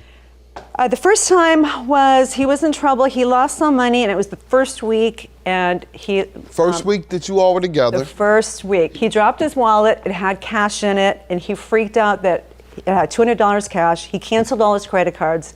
He said he was using that money to pay his phone off, and if he didn't pay it that day, it was going to be turned off. You wouldn't be able to talk to you. And he seemed desperate, so I said, I will help you, but I will put it on a credit card, but you have to promise to pay me back. And he goes, thank you, you're saving me, my phone's not going to be turned off.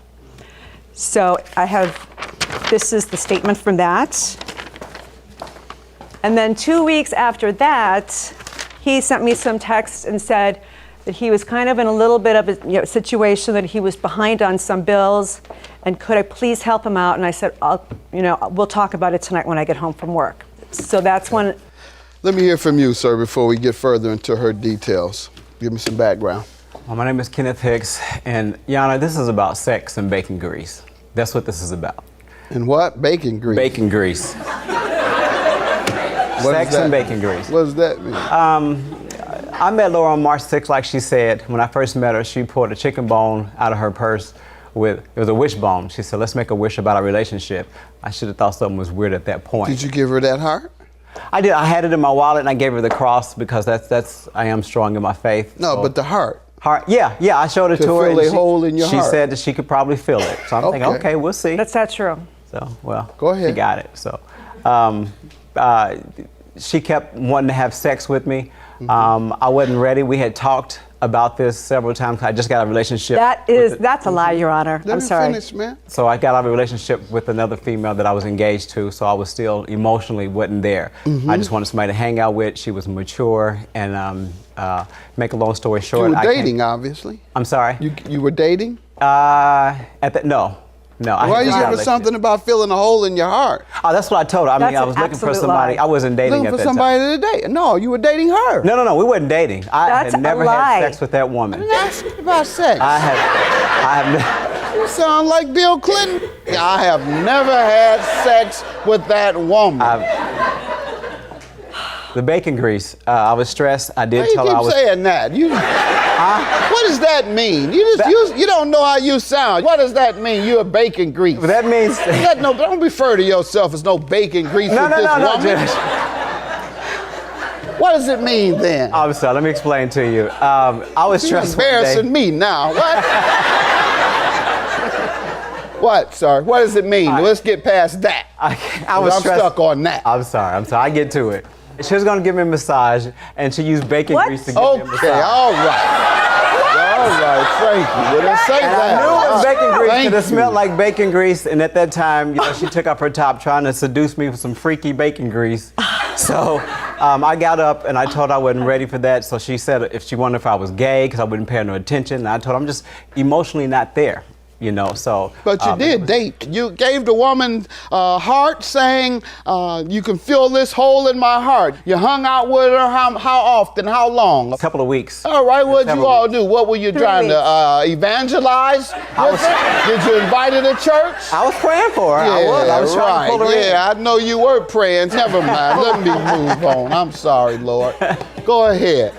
At that time, she told me we can go downtown and watch. It was this Gen Con type thing. They dress up as characters. And she said we can go down to her friend's house who has a condo.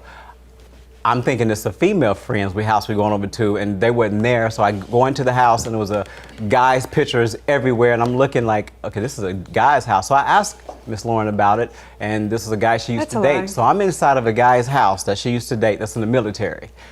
And that's basically. How about asking her for money within a week of meeting her? I did. She offered. I told her my situation. I was going through a tough time. She offered to do it, and You dry bagged her. No, I didn't dry bag her. Why are you telling her your tough times? Because she wanted me to open up. Because I was kind of holding That's a lot what you in. focused on, opening up, is about your money. I think, what about I'm this? short Isn't on this my opening phone up? bill, and unless you keep my phone on, I won't be able to open up and talk and tell you my problems. Go ahead, sir. And so you borrowed how much that time? $200, as she says? I think that was $170 if I. All right, and that's what this says, $170. It was $170. And when did you agree to repay her that? I didn't agree to pay her that back. Your Honor, I have a promissory note where he does agree to pay it back. Let's see that, please. That and the other amount that I lent. I don't have no bacon grease on it. I don't keep bacon grease in my house. He's crazy about the bacon grease. He's Put crazy that about a lot of bacon this. grease down. All right. It's a new way of doing things. Sir, you've signed this. The note, when I signed it out of distress. I didn't even read it. I look over it. She was complaining so much. Try to keep that hot grease off of you.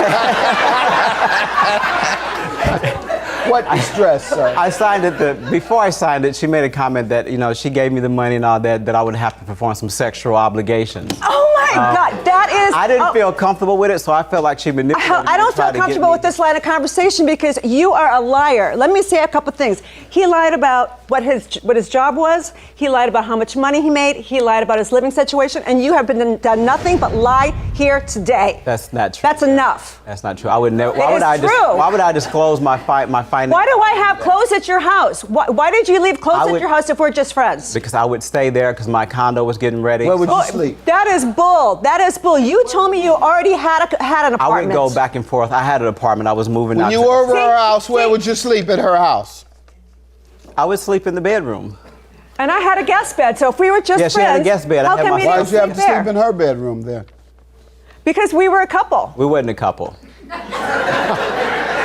We were a couple for a couple of weeks. That's what we I were. wasn't a couple. Not gonna let you make any more of a fool out of me or yourself. And you're making a bigger fool out of yourself.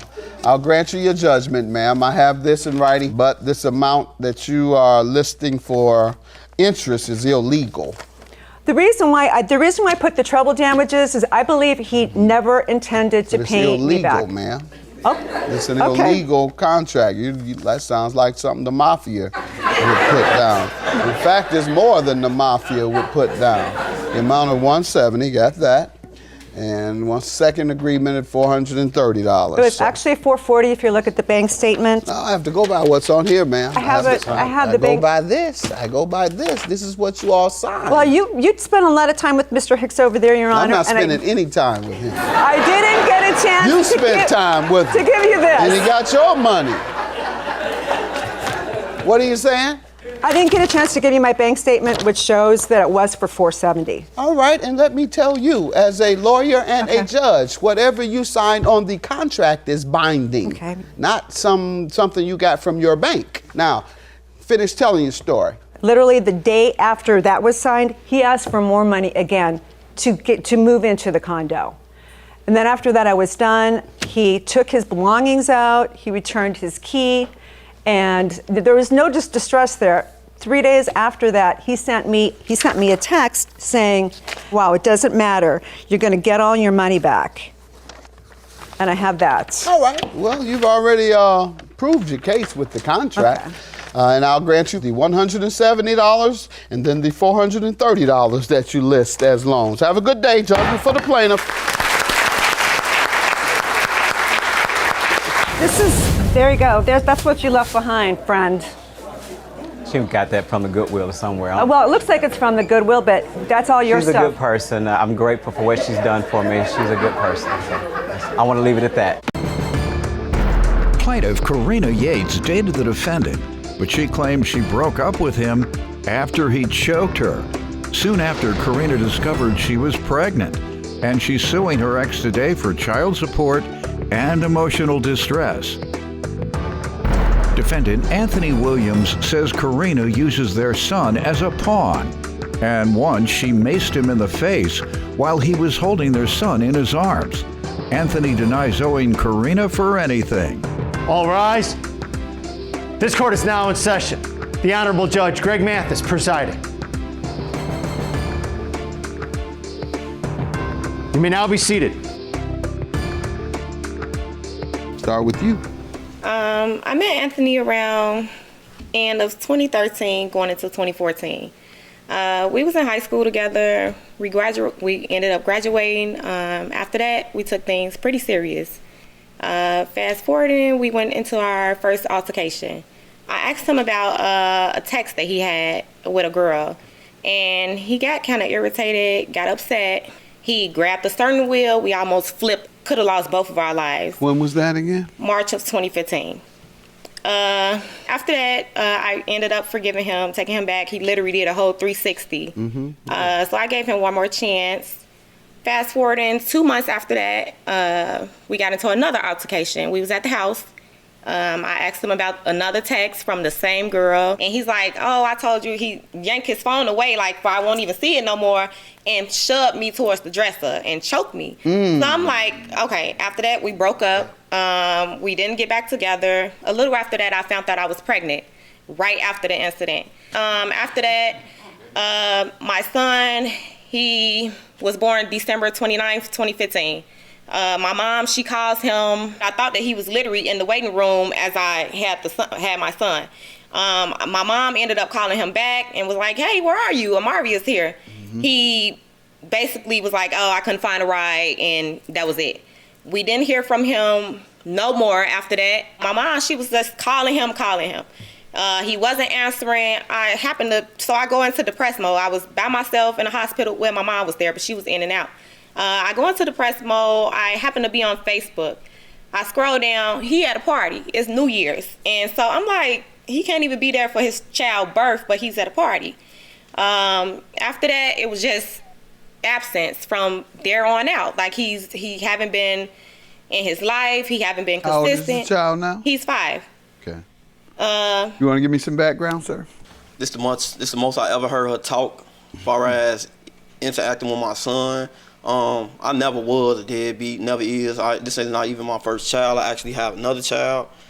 Far as Karina, I don't know where I went wrong at with the whole situation. Her just telling you what she just told you, if you holding the grudge from all the way back then, I'm not the best father. But let's talk about what you want to address any of the things because I want to address the steering wheel situation, flipping over the well, you did that. Yeah, you did that. I ain't never hit this girl. We finna flip over. She did that. She lied like that. I don't know why she do that, but she did that.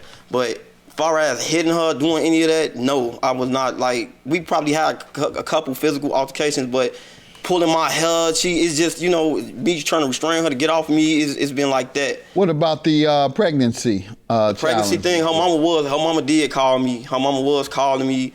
For a long time, it was just, oh, she finna have a baby. Then she not finna have a baby. Then they playing on my phone. She don't need you. They don't need you. My son gonna be good without me. Who was doing that? Her and her mama. Ma'am, were you doing that? It wasn't me. It was my mom. She was like, well, not even her saying those said things. You were doing it too. Well, not me at all. It was basically my mom. She was saying, like, you're not going to be here. If you're not going to be here, then I'm sure it's someone else that will eventually step in. Okay, so they're saying after you, she got the impression you weren't coming. When my son was born, they didn't call me. I didn't find out none of that. They told me she was at the hospital. They didn't tell me he was born. All right, but what happened afterwards? She said you've never been a part of the child's life, and the child was 5 years old. My son, due to incarceration is about the only time I ever had pause on my child's life. Every time I try to come around my son, it's like I have to buy him. I have to have materialistic things to buy him. I have to go somewhere with him. I got to take him out. I got to do these things to basically be a better parent for her, not to be a better parent for my son. My son loves me. That's the only thing kids care about is time. As long as I give my kid the time, anything that I buy or anything that he want, it doesn't even matter as long as he got me around him. That's all that matters to him. Every time I come around there, I have to knock on their door. I shouldn't have to knock on y'all door and then get cursed out and this, that, and the other. You a deadbeat. You treat one son better than the other. That's false, all that. So the recent incident that just happened. Who does all this? She does this. It's either her or her mom. It's like it's a game. Everything. Man, you need to keep your mother out of this, man. Go ahead, though. Yeah, but if it's what he says is true. It is, Your Honor. It is true. I promise you it is. Mm-hmm. But a recent incident, I just went to go knock up on the door. We had talked about let me get my son. So I finally go over there. I knock up on the door. She opened up the door. She give me my son. I got my oldest son with me too. So I finally take him out. Didn't even have my son for 3 hours. He started calling. Yeah, he want his mama. I'm not going to deny you about your mama. Anytime my kids, anytime you want your mama, I'm finna come. I come to go drop him off with my child. We both knocking on the door. Ain't nobody there. Mind you, I don't even have a phone. But I can't even communicate with her to let her know these things. Blocked on every social media site. I don't even know how you can block an individual on social media site or phones and this, that, and the other when they have your child. That don't even make sense to me. Go ahead.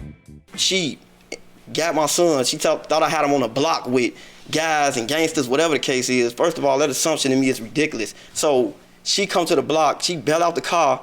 My son asleep. She, what my son, what my son, this, that, and the other. I grab my son out the back seat. So when I grab my son out the back seat, she grab him. It's a grab him. When she grab him, she maced me, literally like with bat mace.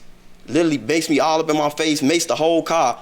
When she maced me with bat mace, like I walked. Were you attacking her? Or? No, I didn't touch her. I didn't put my hands on her. That's a lie. If I was attacked her, why would I attack you with my son? So if I attacked you, that just show you. And you would have called the police, me beating you up in front of my son? Come on now. She snatched my son, put my son up in the car, say, B, I mace you. She maced me from the back, then got all up on the car and maced the whole car. My eyes was burning. That was my first son. That's his mama car.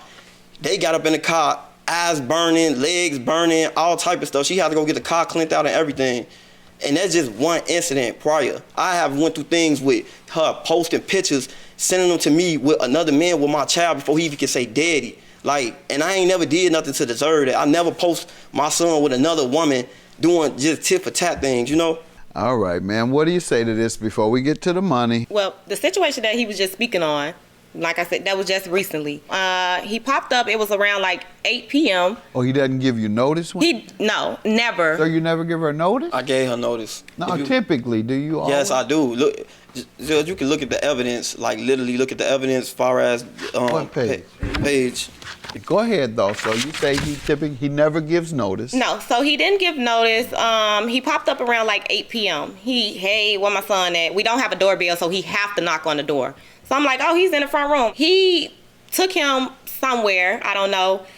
He was saying that he'll be back. He was going to take him to the park. And then I'm like, oh, okay, it's going to rain soon, so they shouldn't be out long. I didn't think much of it. Mm-hmm. It's pouring down raining. I'm calling him. I'm like, why isn't he answering the phone? Phone going right to voicemail. I can't get in touch with him. So now I'm just thinking like something happened. And so, because it's always something. Like, it's always something. Like, what do you mean always something in terms of what? With him, like, so he's always either in jail, he's always getting caught with the wrong crowd. I always end up having to come get my son. There's always some trouble involved. Yes, so I'm thinking something bad happened. So I went to the block that he's saying that I know what I think that he be having with his friends and everything like that. I ride past, everybody's sitting in their car. So I'm like, okay, what is going on? So I happen to come back once it stopped raining, slow down raining. I see him. He's right there in the car with his it's my son and it's him, but he's parked on the left hand side and his friends and them was still on the right hand side but down from him, and they're all just chilling, hanging out, smoking, whatever the case may be. And I'm like, I thought you said that you was taking him to the park, and if it started raining, you know, you could have just brought him back or whatever the case may be. He takes him in the wrong environment a lot? All the time, like literally every time. This is every time that he have him. I can't help you, man. That's lies. He takes him over. No, he literally takes him. What text you want to show me? I want to show you page 4. All right. And this is who says I've been caught. I'm here. I've been called. It's me. All the blue is me. This All is what I right. currently go through on a basis. And as you see, if I could talk to her, I would talk to her. But I'm blocked on everything. Number is blocked. Social media is blocked. So this is the only individual I have to go through. Ma'am, this 3 days in a row. What time would be good to get him? He got out of school at 5. Okay, is he ready? Just got here. Never so got he's him. getting on the first. When you say I just got here, you never got him. No, I never got him. Never got a response. Just got here. Yeah, ma'am. So yeah, I'm seeing the evidence of you not responding to him, and I'm seeing him taking an initiative to try and be with his son, which isn't always the case with guys, you know, and living in a tough neighborhood, got a lot of distractions, got a lot of whatever going on, in a lot of trouble. Go ahead. Okay, so them same messages, I said, well, on page 2, I said, come get Amari on August 1st. I said, come get Amari, he want to be with you. He texts back August 3rd and say, yo. I'm like, what? Like, that was... Sir, you talking crazy on here. He says to you... You want to make some money. You want to make some money. What? Yeah. Yeah. Boy, do I want to make some money? No, you say that to her. Why would I ask her, do she want to make some money? Really? I don't know why. I'm just saying, this is what this is her evidence. You showed me your evidence of communications, I believe them. Right. So she's showing me her evidence of communication. I have no reason not to believe hers. Please keep reading. All right. She says, boy, stop texting me. Make yourself some money and take care of your son. Thanks. And he says, my bad. You say, Anthony Beeman too, and stop playing with me. Okay, babe, call me. Is he at home? Why you ask? Or where you at? Yeah, where you at? All right. Amari back. WYA. All right. I don't understand what y'all saying on this job. Yeah, so it's like we're literally, like, so when I say that he's back or things like that, he'll go days without, like, so when he says I'm blocking his number, I'm trying to get you to get your son. I'm not blocking you. I do see evidence Your Honor, of that. I don't even stay out here. Y'all need to work that out because it sounds like he wants to see his son. What are we doing about child support here today? What's this about? Child support, basically, it'll satisfy me for back pay. Starting just in general, from the day that he one? was born, like day one, like $5,000, the maximum for 5 years, essentially. That's what you want, sir. What do you say to this? I feel like I don't owe her no 5 years of child support. No. I really You've been don't. paying? Well, tell me. I have been giving. I always provided for my son, as far as shoes, clothes, all type of stuff. Taking him out every time I come out. Every time I looking at her, you making yourself presentable, but my son ain't looking as good. What's up with that? Your shoes clean, but my son's shoes dirty. I gotta pick up where you left off at, but you asking me for child support. I didn't want to counterclaim because it never was about money. I just hope that this is a stepping stone far as me being eligible to be with my son. I have my oldest son always telling me what his younger brother had. That brings tears to individual eyes, like you giving me to love him for a second and you snatching him away. What does he need to do to spend more time and for you to be satisfied without any drama regarding him being with his son? He needs to communicate. He needs to step Give up. notice, right? That's you true. want some Number one. notice. Give her a day notice. But even if that's too short, understand that some people live structured lifestyles like that.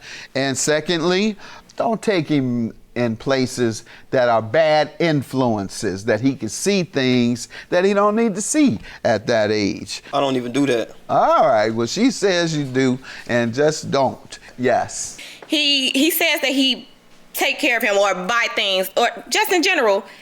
Anthony has bought, literally, if you turn to page 16 and also page 14, he's bought him one pair of shoes, and he still have them shoes just so when he can come over, he can be like, okay, these the shoes that I bought my son, so he can feel good that he did buy his son something. Literally shoes, clothes, toys. So he can't eat those shoes and he can't live in those shoes. He really can't. Wow. Let me break it down a little more. A lot of folks live different lifestyles. If you live a different lifestyle, you can't project your way of living onto her. And you know what you're dealing with. And so you got to be prepared for that. But just because you might not live a structured life, you have to respect her lifestyle. And you have to respect his lifestyle. That's all I'm asking you to do on the child support. Well, I hear you saying what a lot of young men say that really backfires on them. All the things you're getting for him is not considered child support because you don't have no paperwork. And if you do have receipts, the judge can still say, nope, that's not child support, those are gifts. And so what I'm telling you and all the other young men that are watching, I tell them all the time, you need to register yourself with child support services. Most of the times, 90% of the times, they're fair based on your income. So pay directly through the court. I'm telling you guys, pay through the court so that the woman or the man, if it's the opposite, cannot say that that money he gave was not for child support. Nor can they say he didn't buy anything. It's on record, all right? All right. In the meantime, you got to pay that child support that you owe. Judgment for the plaintiff. Good luck. Judgment for the plaintiff.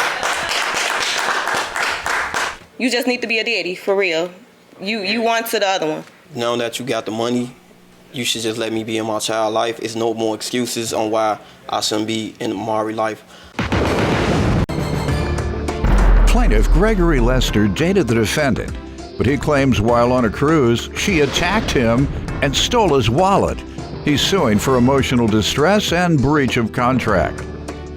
Defendant Crystal Riley denies attacking Gregory, and she says he is the one with a criminal history of abuse against women. She's countersuing for pain and suffering and emotional distress. All rise. This court is now in session. The Honorable Judge Greg Mathis presiding.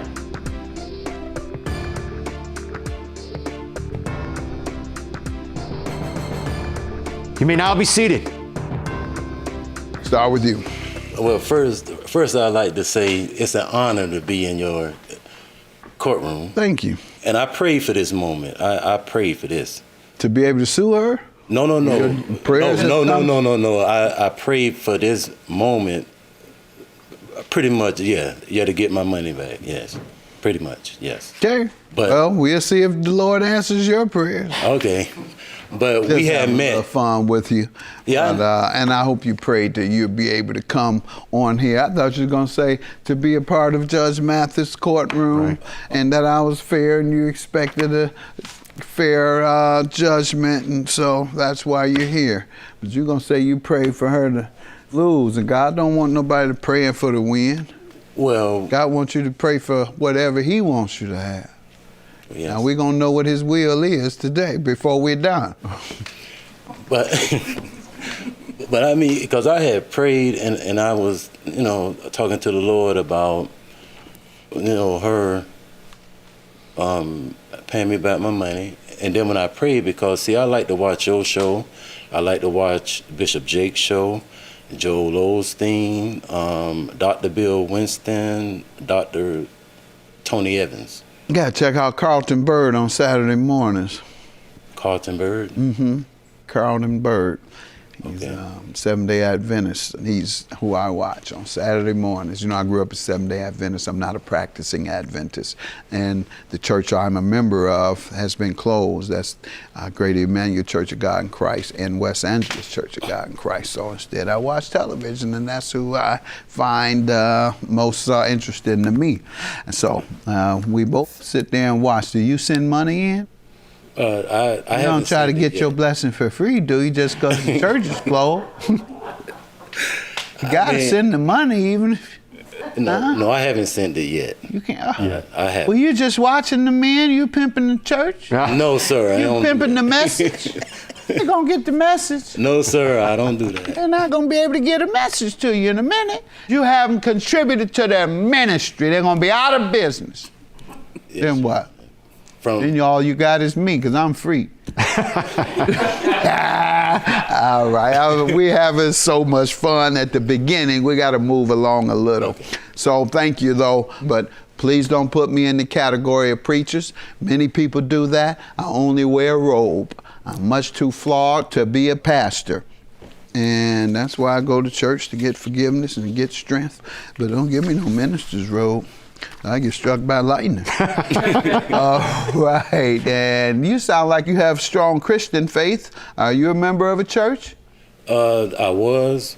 What happened? They put you out? Because I work. I mean, I work a lot. I work all 7 days. Okay, all right. So how do you know Miss Crystal? Well, around May 2nd of 2019. A mutual friend of ours introduced us, and so we we stayed in contact with each other, and then she had started manipulating me, I like to say, because she would say, "Oh, I need this, I need that, I just need to start over," and all this and that, and so we stayed in contact for like a few months, and finally she moved down to Florida. And then I realized that I had invited the devil in my home, because she moved in with you? Yes. Yes. Excuse me, Your Honor. Okay. Y'all didn't do nothing, did you? At first, no. Oh, it was after marriage you did something? Well, no, we never did get married, because we was together only for just a short amount of time. Hold on, no. You slept together before y'all were married? Reverend? Yes, we never did get married. Wait a minute. And I believe. Oh, we didn't talk about the first 5 minutes is your faith and the Lord this and God that, and I prayed on this. You didn't pray against that urge for fornication. Well, you should have been praying about, God, please strengthen me. I believe that's why I had went through what I went through. That's right. Because I knew better. I knew better. I told you they put you out. All right, go ahead. Tell me. So she moved down, and how did things go? What was wrong? Well, a short time after her moving down, that's when I realized that she was a thief, a liar. Oh, stop all that. Let me hear from you, ma'am. Tell me about your friendship with the gentleman. Okay, Your Honor. Yeah, I'm calling you a gentleman, being nice. So we did meet May 1st of 2019 through a mutual friend. We did, all three of us went out to eat. We came back to my house. We did stay together till May 2nd, stayed up talking, getting to know each other. He was also flying out on May 2nd. And by May 8th, he had sent a ticket, paid for a ticket for me to fly down to Florida, where we did consummate our relationship. We were having conversations on working towards being married. And then that's when I found out, in June, That's not true. excuse me, Your Honor, in June, he proposed to me Man, without a ring. I just gotta stop you. They just sound alike. They're nothing alike. I'm just gonna show you. You used the word, y'all consummated your relationship. No, y'all fornicate. Fornicate. Okay. Consummate, fornicate. They both have an A-T-E at the end, but they mean two very different things. Consummate is somewhat of a righteous act. And that's what he was putting on. Fornicate is a sin. And that's what we committed, sir. You're exactly Make correct. it clear. We'll stop using something like it's righteous. Go ahead. So you all fornicated, and then what? And then I came back to Connecticut because my daughter had graduated with her bachelor's, which Mr. Lester did also pay for. Congratulations. Yes, thank you. And so I was out of work, and I did need assistance with my rent, paying my rent, which I told him that I would pay him back in 30 days. And I was starting a job. I didn't even need a car. It was right down the street from my house, so it was within walking distance. And this was going to be how I started to take over my life and be responsible for myself. Mr. Lester did send the money and agree to me paying him back in 30 days, but then he sent me a ticket to fly back down to Florida with him. So then we started having conversations about, well, how are we going to start this? Because What is this going to be? Yes, exactly. Because now I'm behind the 8 ball because the $650 is not paid for. My job, I left my job, and then he proposed to me. So then that's when I thought that we were going to start a life together. This was when? This was June 17th. June of 19? Of 19, yes, sir. And my intentions were never to move into his home because I had my own apartment and I was transferring all of my information to Tampa Housing Authority that was going to assist me with paying my rent until I did get a job. Good. And I work in home care. I was also licensed as a certified nursing assistant in Connecticut. But when I got to Tampa, I found out that I couldn't just transfer that there, so that there was a new license? Correct. And also to go return back to What is this he's talking about? He's going to tell me she's a thief, she's a this, she's a that. Let me hear what you allege she did, sir. Well, I have this 5-gallon water bottle, and I keep 5 gallon. 5 gallon, yes, sir. Go and ahead. I keep changing it. And he's gonna say before she had moved, go ahead. Before she had moved in with me, it was a little more than halfway full. I'm gonna throw you out this court. No, it wasn't. And one day I had went to dump some change in there and wasn't nothing in there. I hope you got a video showing this woman going in your piggy bank. Go ahead, because that's what you're saying. Go ahead. But during our time that we was together, I had paid for us to go on a 7-day cruise, and I paid for us to go to Vegas. And the reason why I paid for us to go, because I did not trust leaving her in my home, because I didn't know what I would have came home to. Yeah, no, I can't be a minister either because I curse so much. Ooh, I got a potty mouth. I got to stop that. I pray and I'll take revenge on people. I don't forgive people. I got a bunch of sins. I thought of that when you say you went to Vegas. I said, oh, he's a sinner too. Oh, yeah. Vegas I'm and gambling and everything else and cursing when you lose.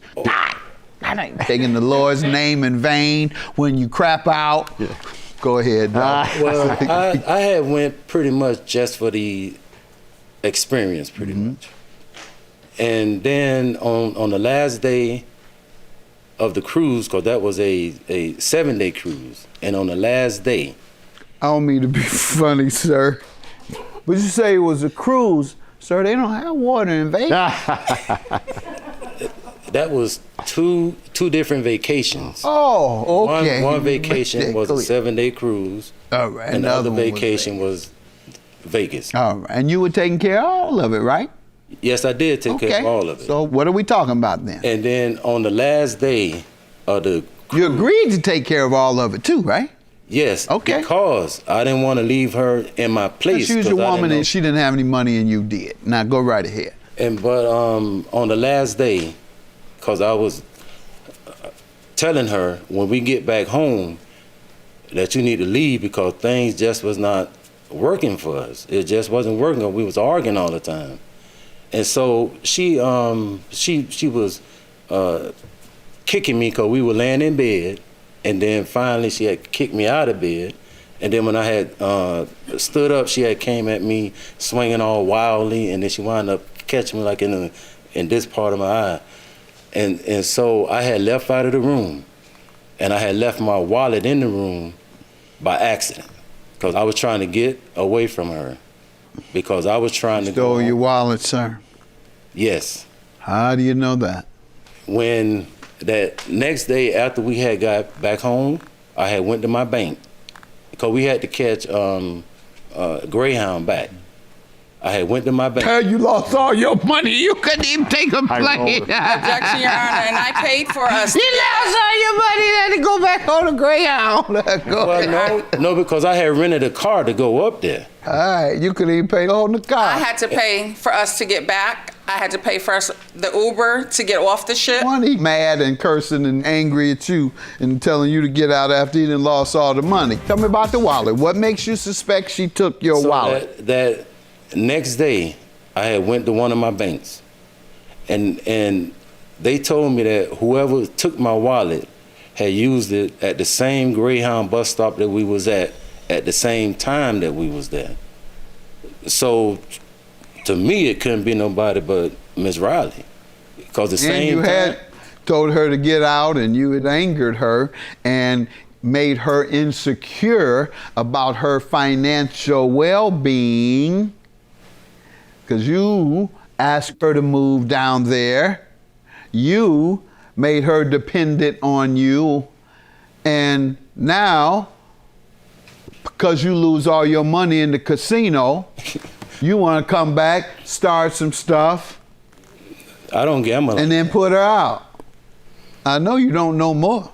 No, I never was really a big gambler. No, seriously, sir.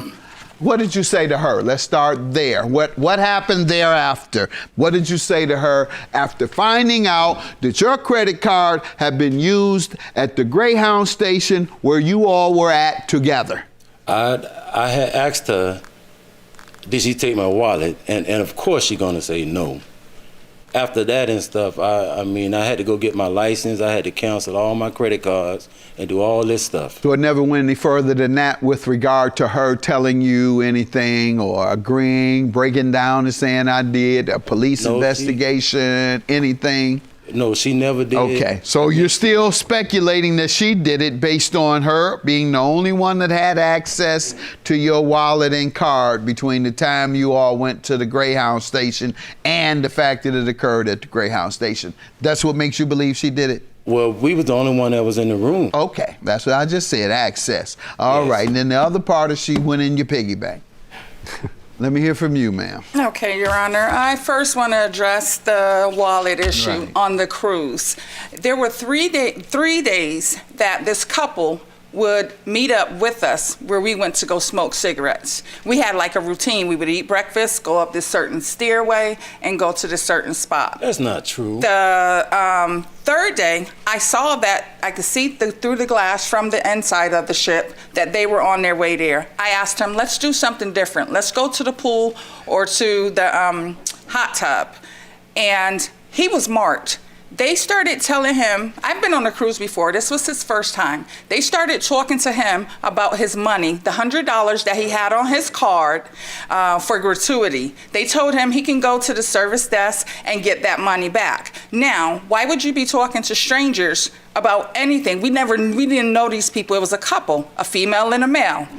And the third time when they came and walked up and they came out and asked, did you get the money back? He immediately started to answer their question. I got up and walked away because I know my daughter travels a lot and I watch. How does that equal they got his card? What access did they get? Okay, that night we had stopped in Puerto Rico a few days earlier. At the end of the cruise, they give you your liquor.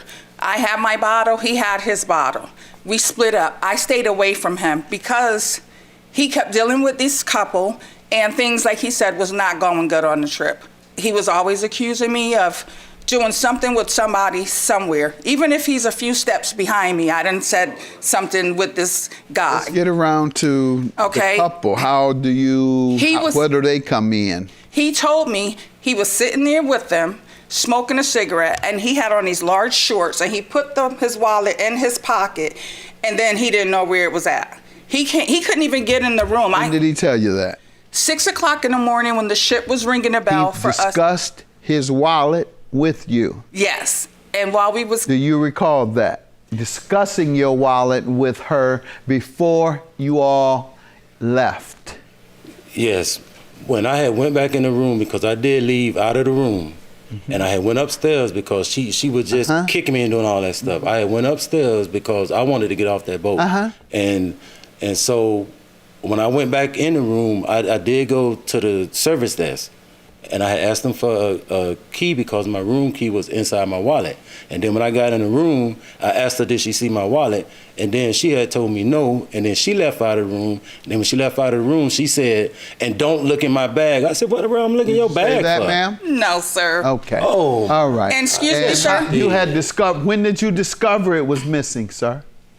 When I was trying to... Before you went back into the room? Yes. When I was trying to get in the room. Go ahead, ma'am. And Your Honor, if you take a look at my evidence, page page? 6. What page? Page 6, 12, 21, and 24, Your Honor. The amount of batteries that Mr. Lester has on other women. So if he's talking about being attacked, I have police reports here where he has 1, 2, Good Christian 3. man. A woman beater. He had 3 restraining orders on him. He had a firearm on him while he was under injunction, and he was arrested for that. So. Yep. All right. Domestic violence battery, 2015. You the one brought up violence. You the one brought up the fight. But it's just February, temporary restraining order. That's 2019. September of 18, restraining order. Whoa.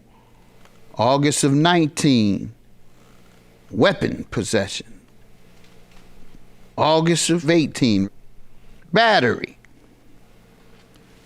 May of 15, battery. Over and over again, Reverend. Judgment and sentence. Plea of no contest. All right. She know I ain't never touch her, man. Any other evidence that you want me to see? Yes, Your Honor. I also have page 24. What is that going to indicate? That's my niece who was a witness to what? To basically the wallet, because she sent the money to me for us to get home. And his wallet, his cards was being used in Miami while we were on a Greyhound. He was on the phone. How do you know? He was on the phone with his bank and he was showing me. I was in the seat. Is that true, sir? No, sir. Okay. What evidence do you have now that she did anything? She has provided me convincing evidence that you have a pattern of battering women. Your Honor, I was not doing that. I have it. Now, you want to show me what she did to you? Do you have any evidence? No? Your claim is dismissed. Yours is granted. You've proven to me your extreme emotional distress is reasonable because the battery he's done to other women convinces me he has done the same to you. He has had 8 cases of battery against women. Reverend. Thank you, Your Honor. Have a good day. Thank you, Your Honor. Thank you, Lord. You prayed to the wrong God because you are the devil. No, I'm not. You are the devil. You started this whole thing. You pretended you wanted to marry me. And what the thing was that I just got a thing for choosing the wrong people, just like you. To come down here with you. People, you did that to all of these women, and I got the proof. On me just You're the liar. I wanted to leave them You're the alone. liar, and now Just the world can leave see it. them If alone. y'all see this man, worried about run. that. I ain't Because, worried about that because this is people what that he know me does. don't do He that. has a pattern of it. Now, Leave me.